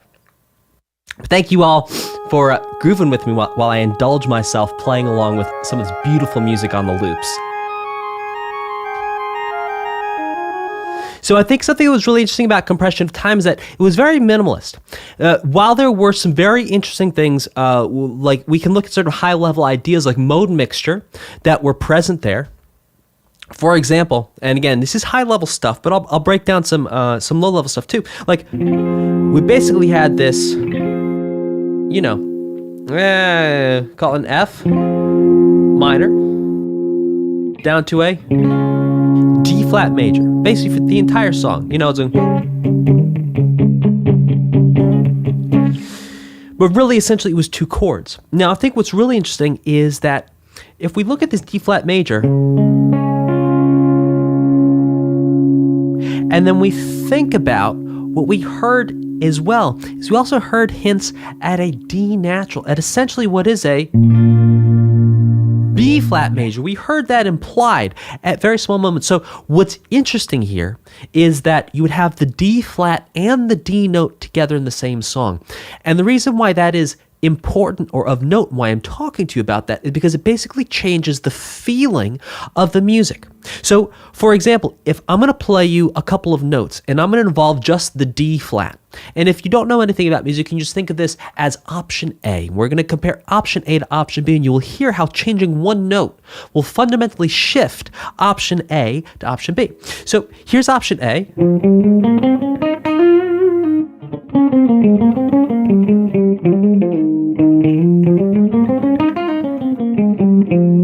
All right, here's option B.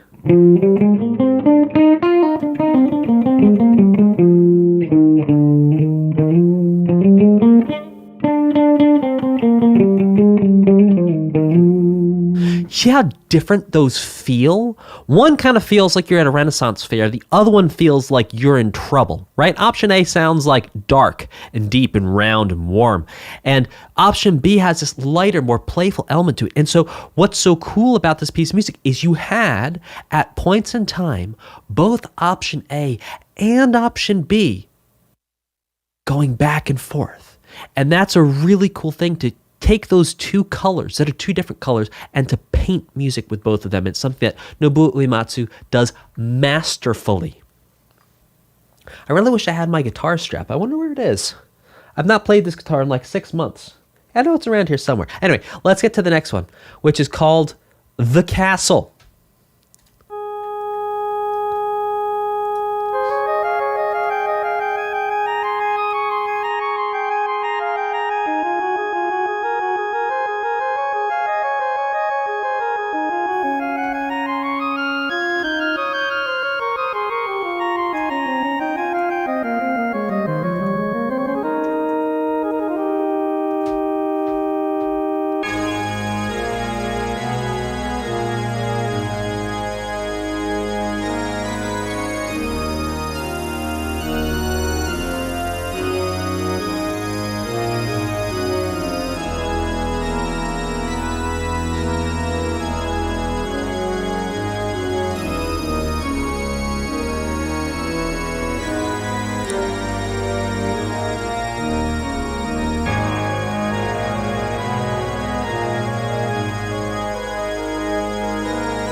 Is that a loop there, chat?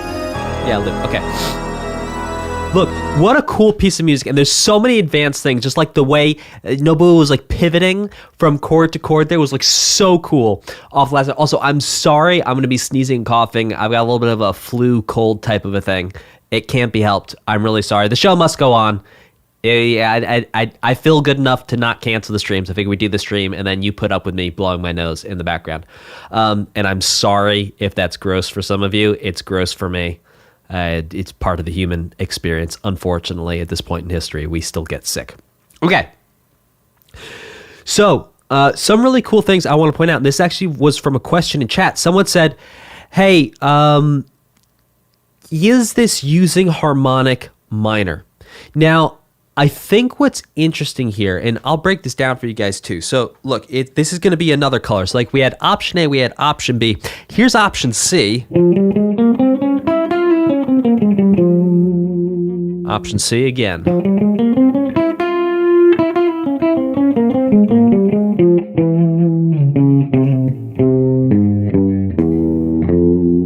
That's option C. Again, very different from option A and option B. Right, here's option A. Here's option B. Option C.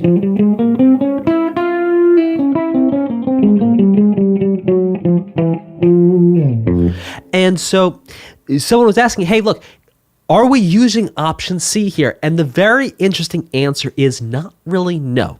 Even though all the notes for option C or the harmonic minor are present here, I would not think of this as being harmonic minor, and I'll tell you why.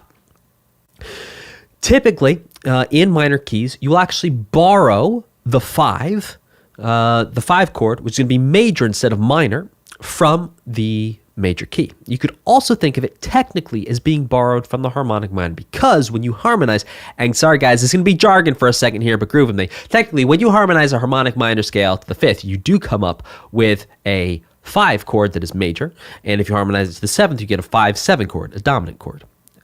But here's the thing.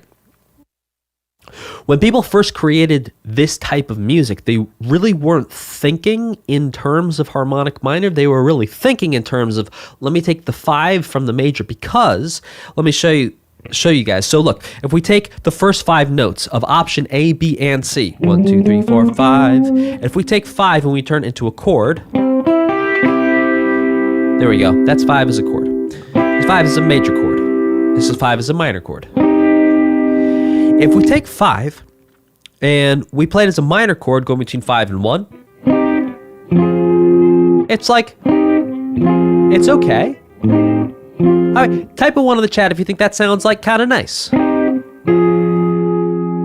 a 1 in the chat if you think that sounds nice. Now, here's where it gets really interesting, is if we change the quality of that chord from minor to major, this is what it sounds like.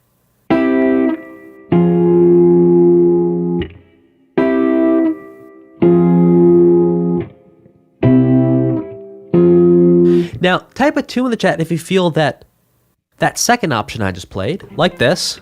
Again, type a 2 in the chat if you feel like this has more tension and resolution than this. So more tension, more resolution. Less tension, which means less resolution. And so the whole reason why this major sound is brought into minor keys is basically just to make there be a greater discrepancy or a greater difference between the tension and the resolution. And so that's why it's brought in there. It's really borrowed from the major to give that same feeling of tension and then resolution. And so while that means it lines up with the notes of option C, the thought process behind it is not that we're using option C, which was, even though option C gets us this, we're not really thinking in terms of option C. Option C is there, it overlines, it's a correlation, right? But it's not causation. So it's not causing it to be that way, but it is correlated, it's related in the sense that all the notes are present. All right. Yeah, the major field's fuller. says Alwyn Yeager. Yeah. Yeah, it also our ears are just really used to hearing that difference between the major then going to the minor as opposed to minor minor. We like that major then going to the minor. It really creates that conscious. All right, this next one is called The Legendary Beast. This next one is called The Legendary Beast.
Right there. Right there. Let's go back and grab that real quick.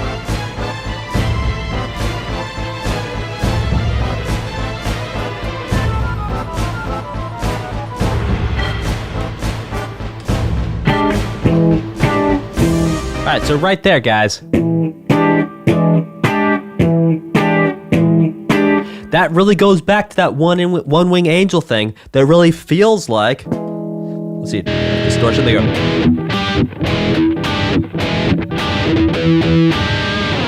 That is that Jimi Hendrix thing. Obviously, Jimi Hendrix is up all stuff.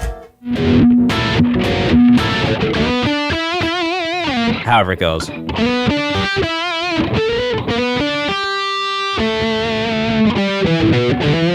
There we go. We found it. So look, that's that purple haze thing right there. And that's another really interesting thing about seeing Nobuo Uematsu composing over all these soundtracks is like you hear these, and it's not similarities in a bad way. And to be clear, it's not like similarities in a way where I'm like, oh, he's just copy pasting at all. It's that you have this similar idea and a similar vocabulary. Like, you know how you don't ever hear me say, next, we're going to tee up this next song. Like, I don't say the phrase tee up. It's just not in my vocabulary, right? And so what you hear is a composer's vocabulary of when they're trying to translate certain ideas and certain feelings come across like, oh, I know who I'm listening to. Does that make sense? Type a number 3 in the chat if that makes sense. Yeah, taking influences and expanding into a different genre, a different thing. Exactly. All right, sweet. I'm really glad that makes sense. Yeah, cool. All right, this next one is called Maybe I'm a Lion. I don't know if you've ever... Maybe I'm a lion? I wonder in what context this phrase was ever actually said in real life, and I'm sure they were all very interesting stories. All right, maybe I'm a lion.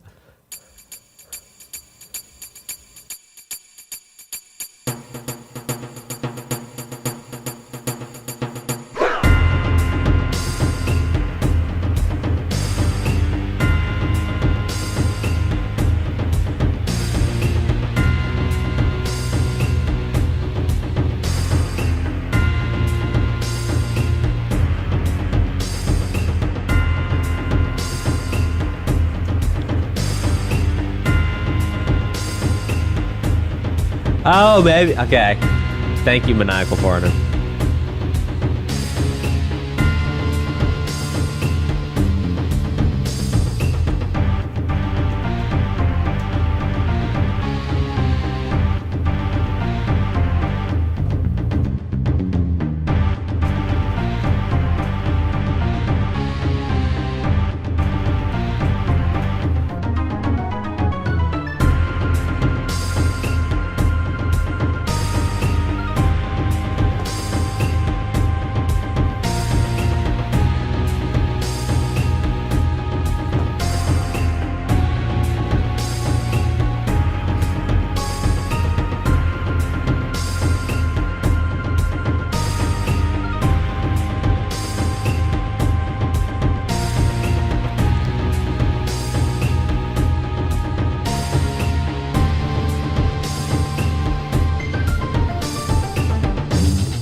I just wanted to play that riff. Okay, really cool song. Look, Listen, if any song throughout this entire OST really, really, really needs like an orchestra, like full orchestra, like Final Fantasy VII Remake thing, oh my goodness, this song would be sick. Absolutely sick. Like 150% sick. Just insane in the membrane, insane in the brain. Hey, let's listen to the next one, which is called The Extreme.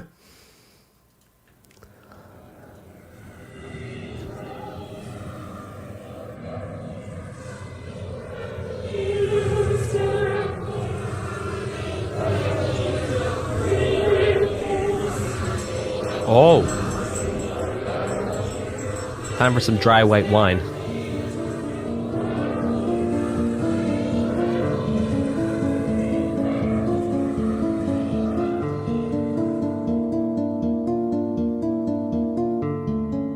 I'll tell you, that sounds like a live guitar to me.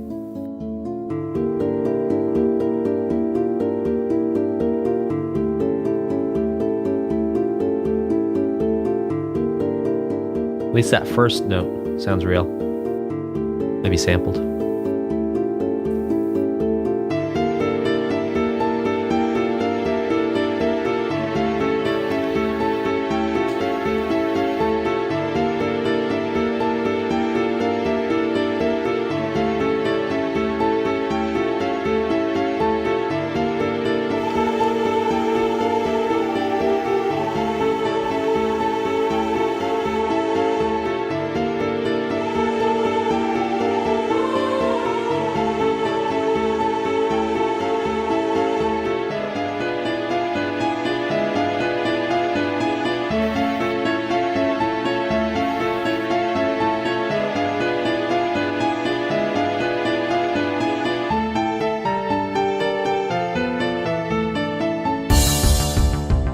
Oh, come on. Oh, let's go.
Oh, Witches right there. James Bond thing.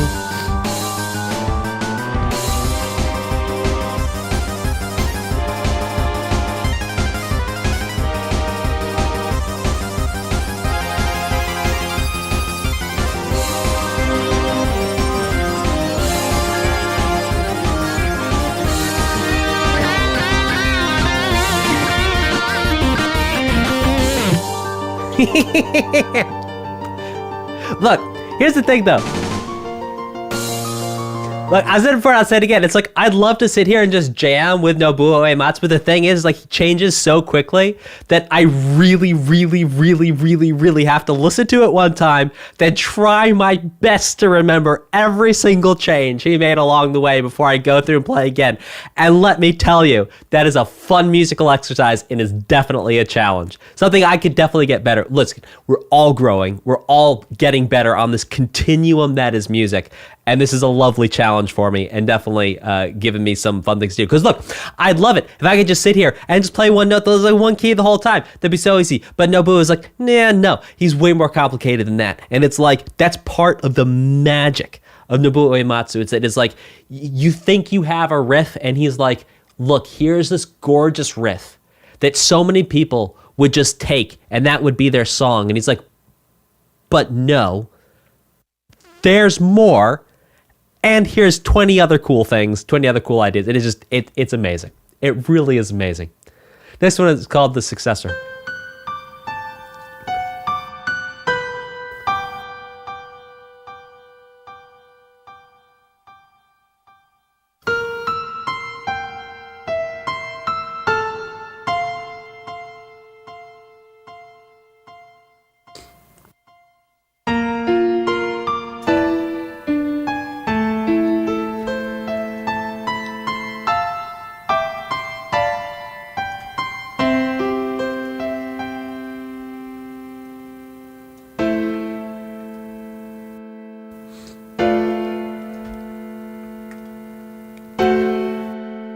Witches.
I don't think this is looping.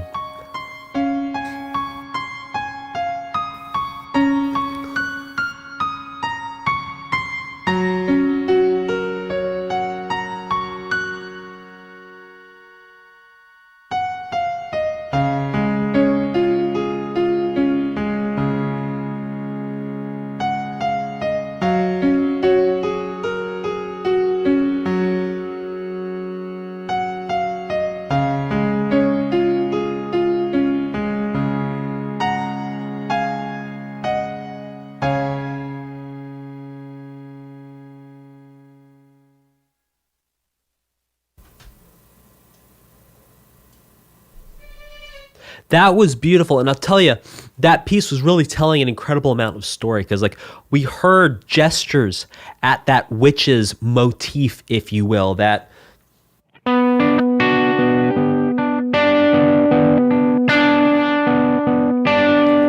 thing.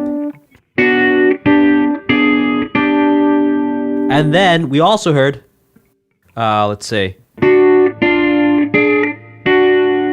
which I believe we also heard in the witch's theme as well.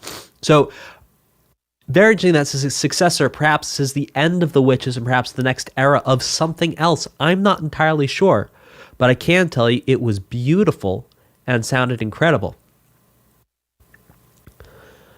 What's going on in the game at that point, chat? I'd be very curious to know because it's clearly telling a story of the changeover with either the history of the witches or the end of the witches or something. I'd love to know. While chat gets that sorted out, we're going to move forward with Overture, which is interesting because typically an Overture happens. Oh, the evil witch dies and gives her powers to someone else. Okay, yeah, that makes sense. Yeah, because we still heard that things were going on with the witches. And if you're just joining us and I sound a little funny, it's because I'm a little under the weather. So please forgive my snuffles, my coughing, and my nose blowing, but we're still going to get you an awesome stream today. Okay, this next one is called Overture. Now, what's interesting is overtures are typically the first thing you hear for a show, for an opera, for a piece of musical theater. Overture would be the first thing you hear, but here the overture is the last song, basically. So let's check it out. And then to be clear, we have one song in this playlist called Eyes on Me. Type a 1 in the chat just to confirm with me that that is part of the soundtrack.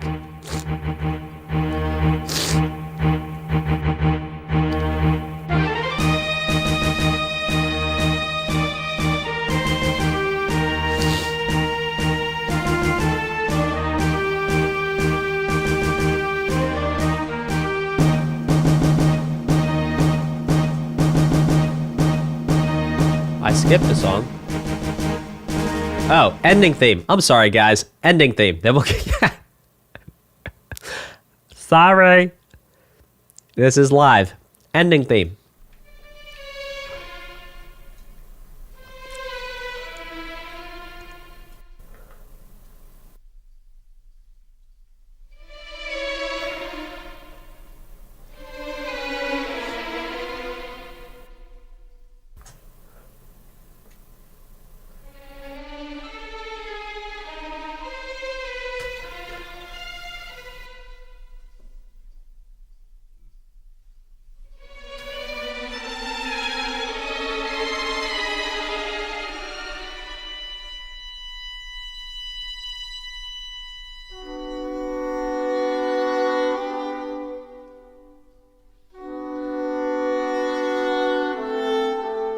Witches.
Oh, we've heard this.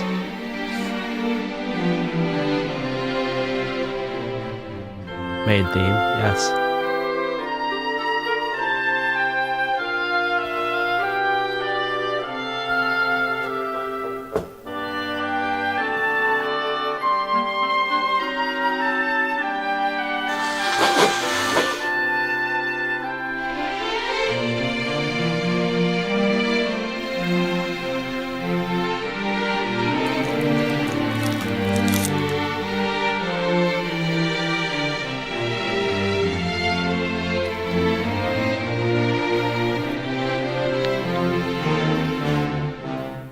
Ha!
a beautiful ending theme where we heard bits and pieces from throughout this OST, Final Fantasy VIII, as well as the main theme of Final Fantasy, which I'm just now learning to call the main theme of Final Fantasy, because up until now I was calling the main theme of Final Fantasy VII the main Final Fantasy VII theme. We've got a couple more songs for today, so make sure you hang out. They're now the end. We're not done. We've got Overture, we've got Eyes on Me, and then we've got a couple live bonus tracks coming in thanks to Pikachu. Also, Pikachu made this playlist, so thank you very much, everyone. You can say thank you to Pikachu. This next one is called Overture. Let's get rocking and rolling. If you have not already, please like, subscribe, and guys, hit that like button.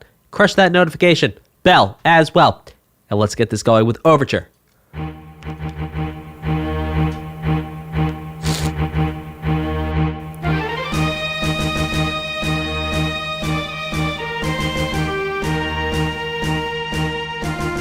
I was going to say Bolero. Good ears, Alexandros.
All right, what's really fun is right at the end, that big ol' augmented chord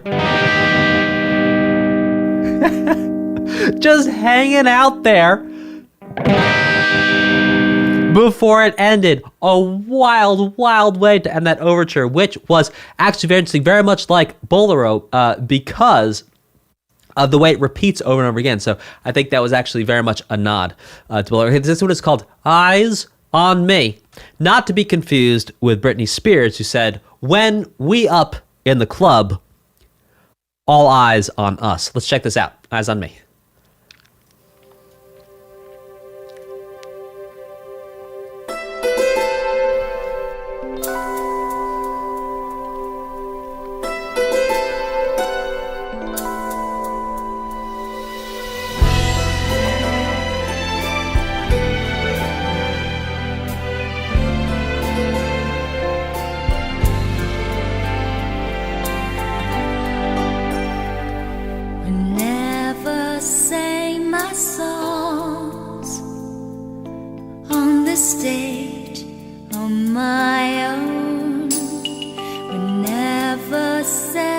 my words, wishing they Oh, cool. would be heard.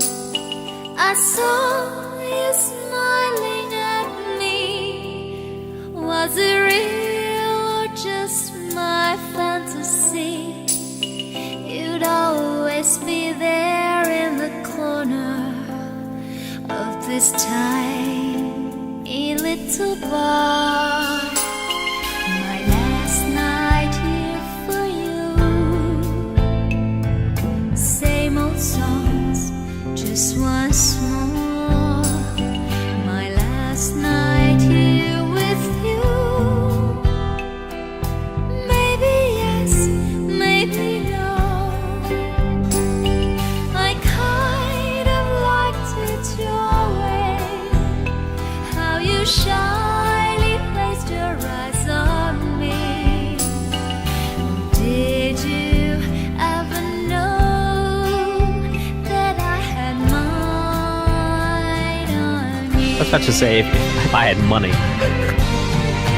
Darling, so there you are, with that look on your face, as if you never hurt, as if you never down. Shall I be the one for you, who paints you so softly but sure? If frown is shown, then I would know that you are no dreamer.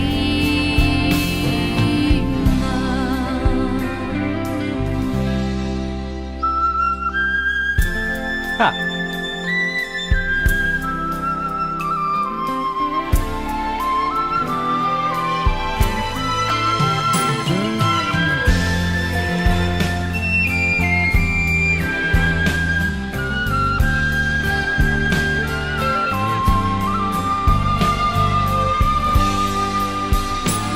So let me come to you, close as I wanna be, close enough for me to feel your heart beating fast, and say the rest I whisper, how I love you, peaceful eyes on me. Did you ever know that I had mine on you? Darling, so share with me your love if you have enough, the tears if you're holding back, or pain if that's what it is. How can I let you know I'm more than the dress and the voice? Just reach me out and you would know that you are not dreaming. Darling, so there you are, with that look on your face, as if you never hurt, as if you never down. Shall I be the one for you, who pinches you softly but sure? If frown is shown, then I would know that you are no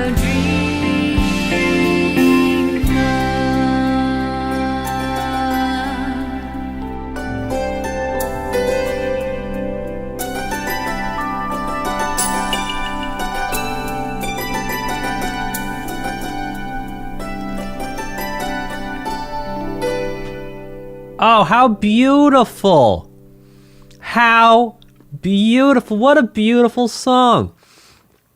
And at the end, that like hammer dulcimer thing going on, what a treat. What a treat. Hey guys, hang out with me because we actually have a couple more songs to do. We're going to do some bonus songs here. Hang out with me. Don't go anywhere. Thank you, Manini Boy, for your generous super chat. If you're wondering why people are super chatting, they actually are upvoting what OSC they would like me to react to next. I'm going to hop on over here in Discord and see if I can grab this, grab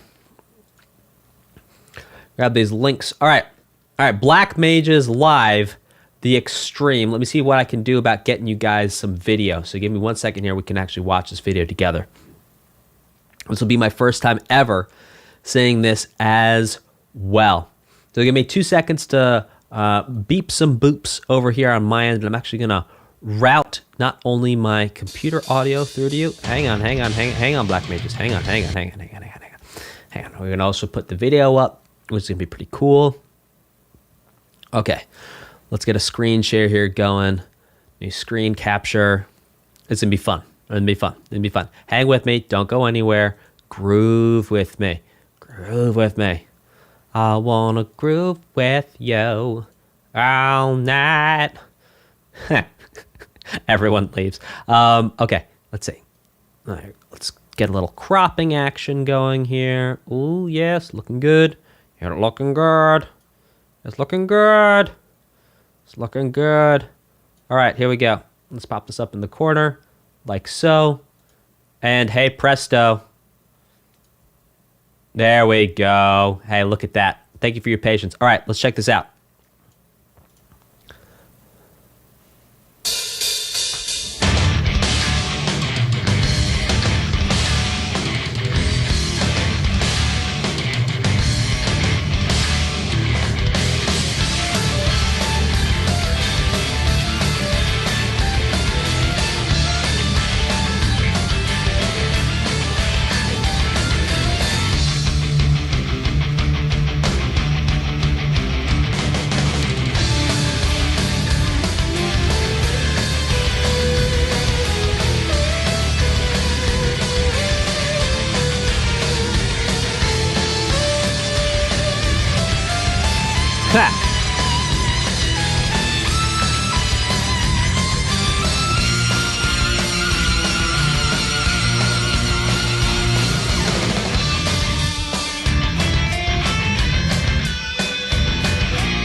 All right, hey, let's listen to one more bonus one.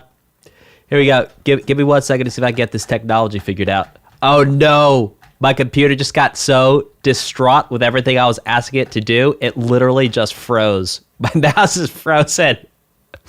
Well, guys, I'll tell you what. While we're here, let's read some super chats and let's see if I can get this thing back rocking and rolling.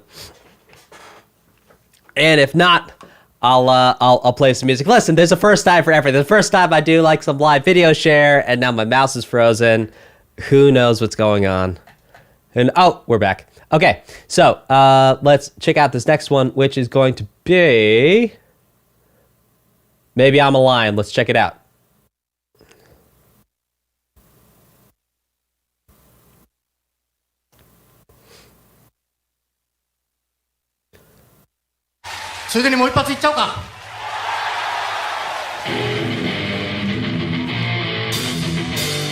Oh, heck yeah.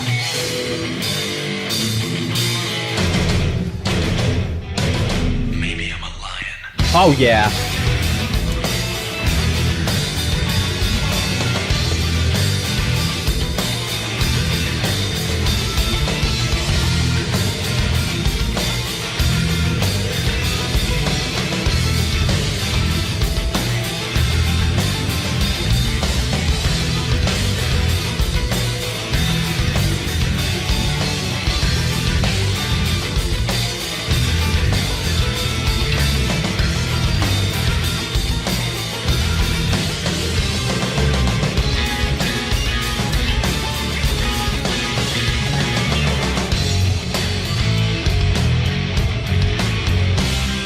Ha!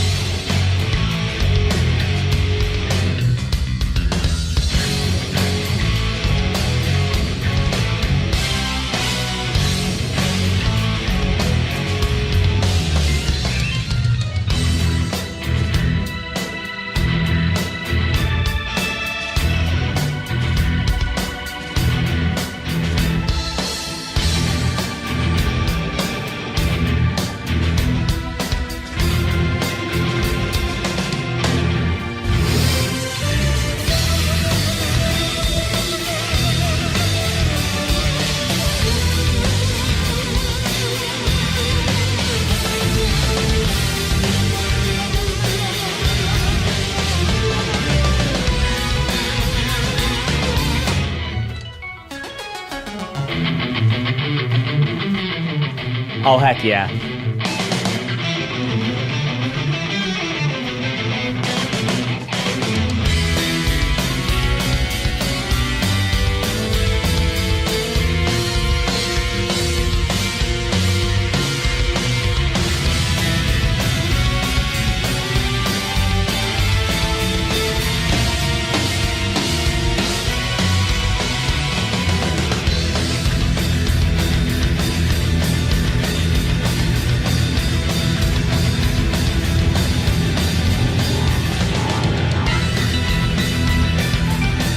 That's very deep purple.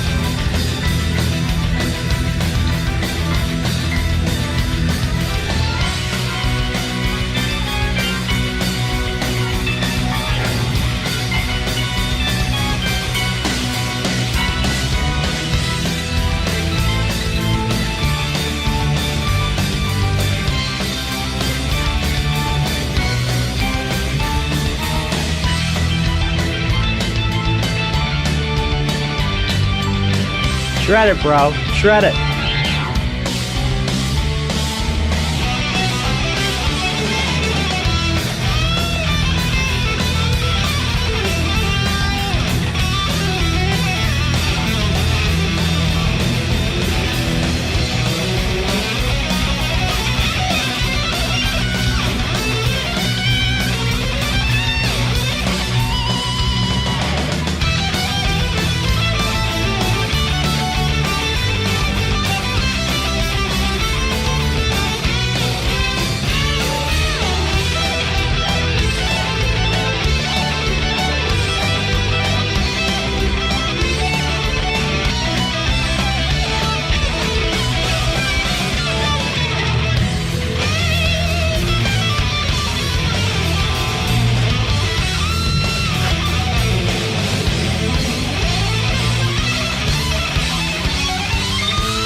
Oh, he's got the symbol. Oh, go. Do it. Do it. Oh, that was a lot of fun. That was a lot of fun. Thanks for recommending that, Pikachu. All right, let's do one more bonus track, and then we're going to call it a day. Let's see. We've got over from Leor V. We're going to check out a version of Balamb-fish. So you guys can hear this.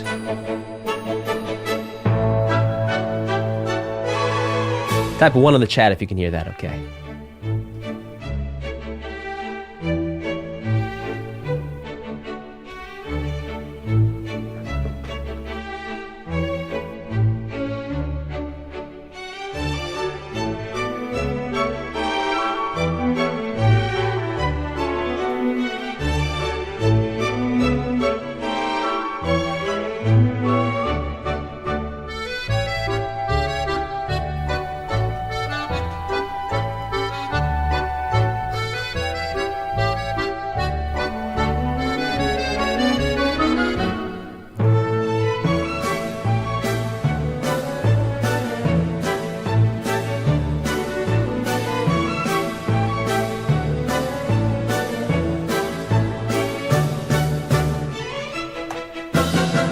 Oh!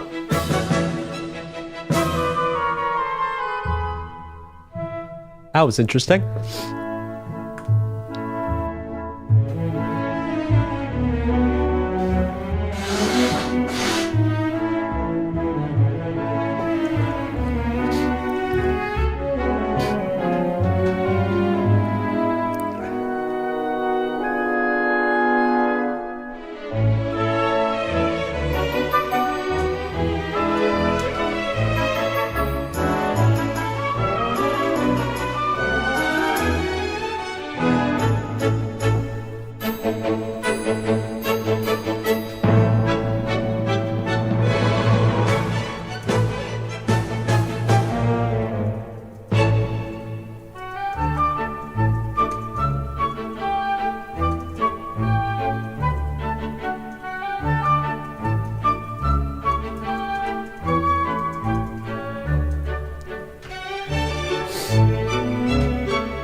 Oh, that was a ton of fun. Let's see if I can find that deposit to make sure we don't get extra things playing now. Oh my goodness, and I've got to sneeze. Thank you, Leor, for the extra. Thank you all so much for joining me on this ride, this incredible experience of Final Fantasy VIII. I really, really, really enjoyed the music. I'm so grateful for the opportunity to explore it with you guys. Thank you so much for supporting me in the channel. It really means the world to me. And I'm so, so grateful for this opportunity to share this music with you and to discover this music with you guys as we go through it. So thank you, thank you, thank you. Thank you for your support. Thank you for hanging out with me. If you're finding this video helpful, I have tons of courses in my community for gamers who want to create their own music. If you want our help to create your own music or to build a professional portfolio on Spotify, YouTube Music, and Apple Music, or you want help composing your first original soundtrack, click the link in the video description and apply for our Gamer Music Creator program now. There are tons of compositions and songs we've already helped gamers just like you create and release professionally. No previous musical experience is required. You can be a total beginner, and we will show you every step of the way through creating and releasing your own music. You also do not need to buy extra gear. We give you everything you need from day one if you are accepted into our program. Click the link in the description and apply now.